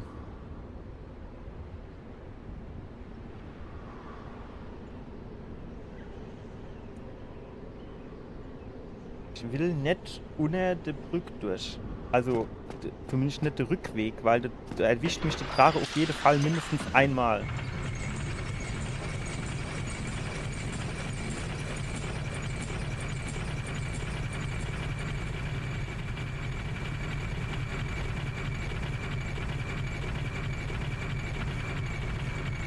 Wissen ja, was ich mache.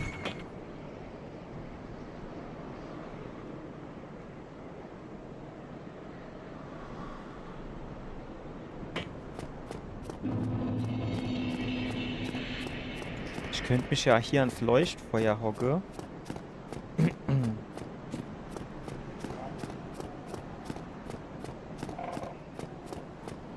Wenn ich mich hier ans Leuchtfeuer hocke. Ach so, warte mal. Warum habe ich denn überhaupt noch das Schere Schild?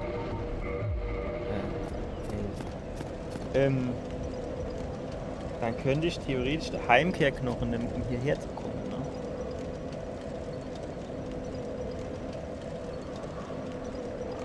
Und ich habe aber auch nie so viel Heimkehrknochen, oder? Ja, noch 5. Kann man ruhig machen.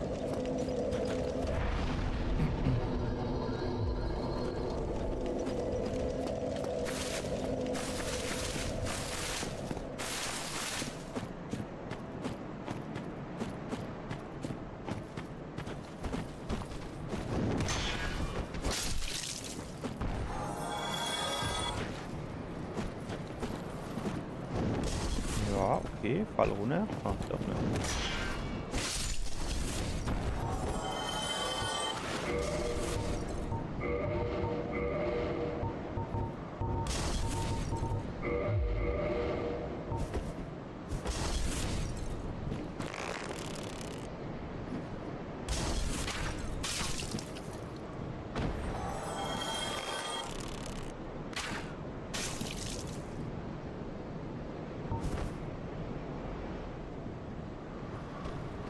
Kommt der jetzt ganz hier runtergelaufen?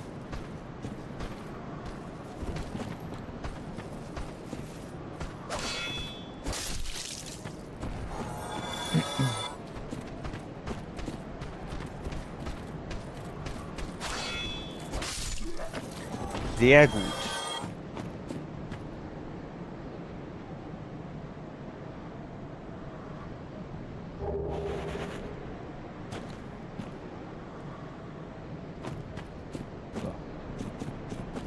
Einwandfrei.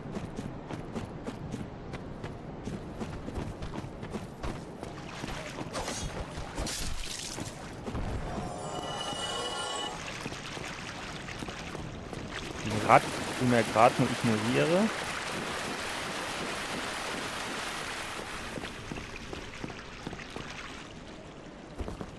Mir war aber kurz nur, dass die hinterher gerannt kommt.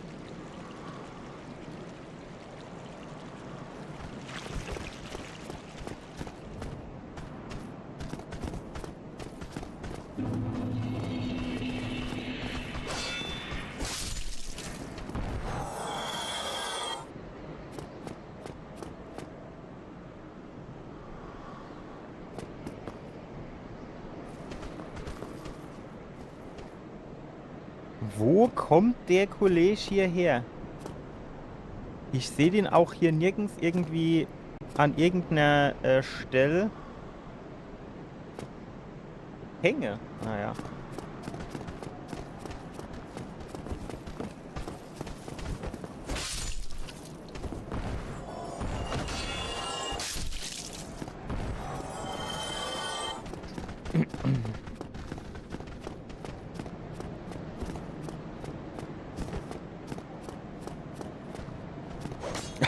Alter, wo haut denn der hin? Ja, wie ist los, der Kollege? Stark. Meiner war besser.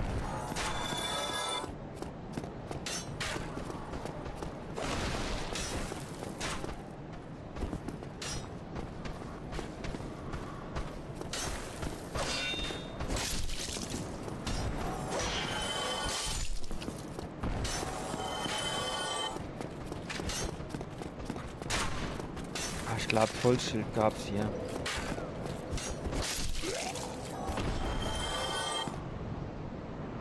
Wo gehen wir uns jetzt nicht hin?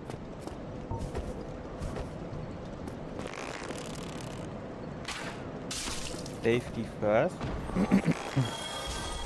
Warum mache ich denn jetzt auf Elmo nur 78 Schaden mit dem Bogen? Eben habe ich nur 80 und 81 gemacht.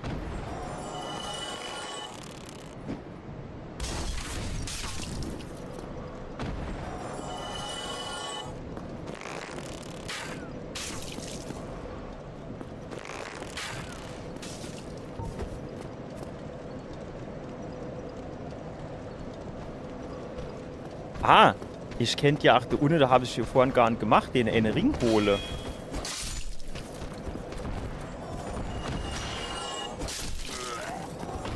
Der dort unten liegt.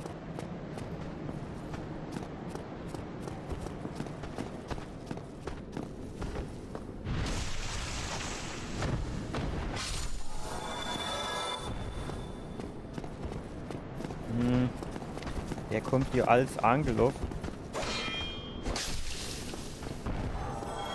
Ah. Das braucht natürlich kein Mensch. Wenn es jetzt kein No-Des ran wäre, würde ich hinlaufen, würde Amos Schwert durchziehen und hoffe, dass ich sie alle drei erwische. Aber so.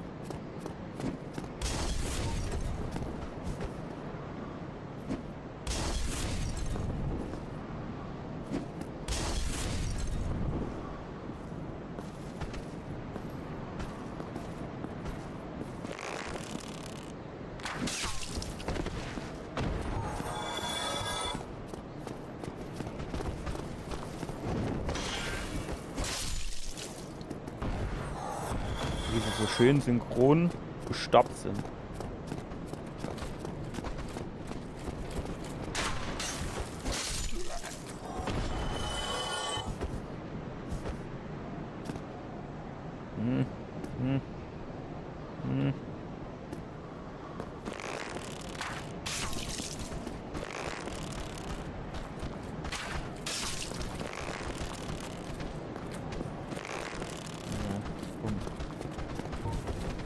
Hochkomme. Kommen sie doch bestimmt, oder? Ach, jetzt tun sie ihr Fläschchen trinken. Zugelernt haben sie ja schon, ne? Sind's dann. Kommen die jetzt nicht irgendwie da hoch?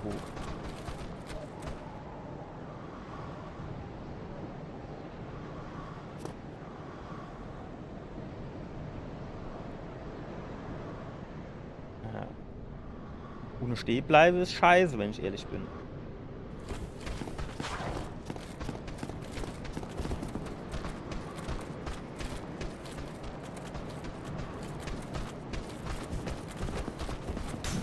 Okay.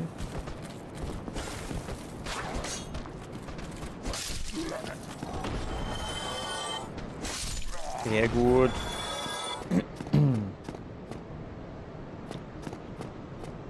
So, da war noch so einer.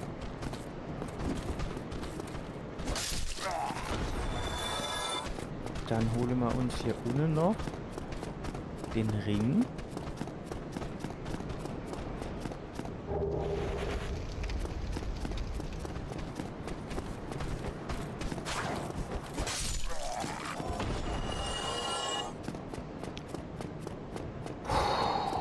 So. Jetzt geht's zum Javelino.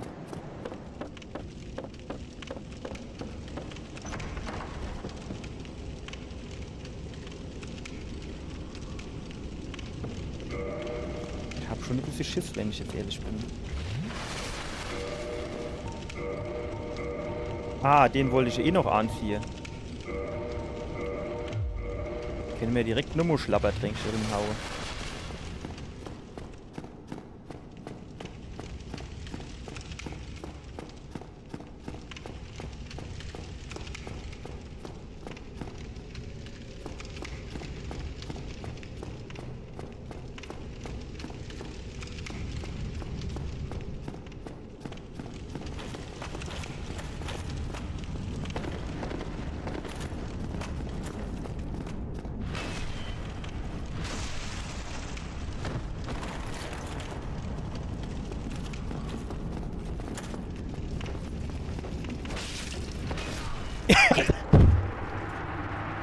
Reichweite!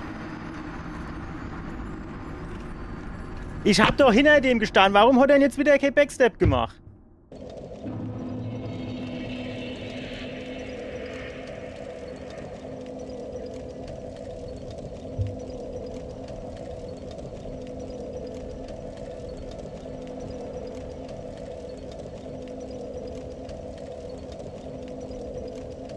Gut, sagen wir es mal so.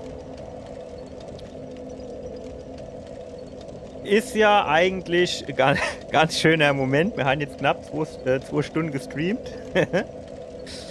Und dann kommen wir wenigstens auch nicht in Gefahr,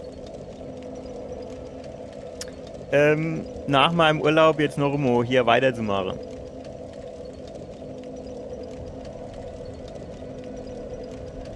Ich habe halt normalerweise immer in Vitalität geskillt, ne? Das habe ich jetzt nicht gemacht, um Astorias Wappe zu kaufen, mir gleich.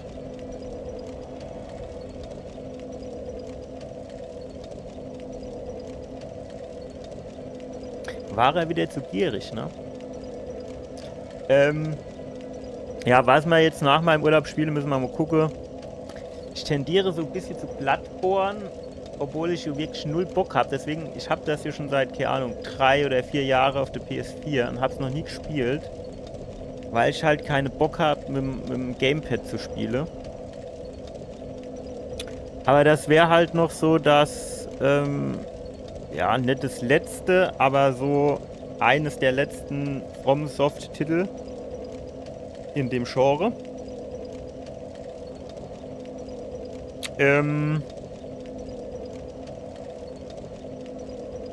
Und was mir auch noch fehlt, ist Demon's Souls, weil es nur auf der PlayStation 3 bzw. 5 gibt. Also 3 Original, 5 Remastered. Ich würde hier eigentlich lieber Bloodborne, das Demon's Souls Remastered spiele, aber ich habe keine PS5 und dementsprechend auch das Spiel nicht, kann ich also nicht.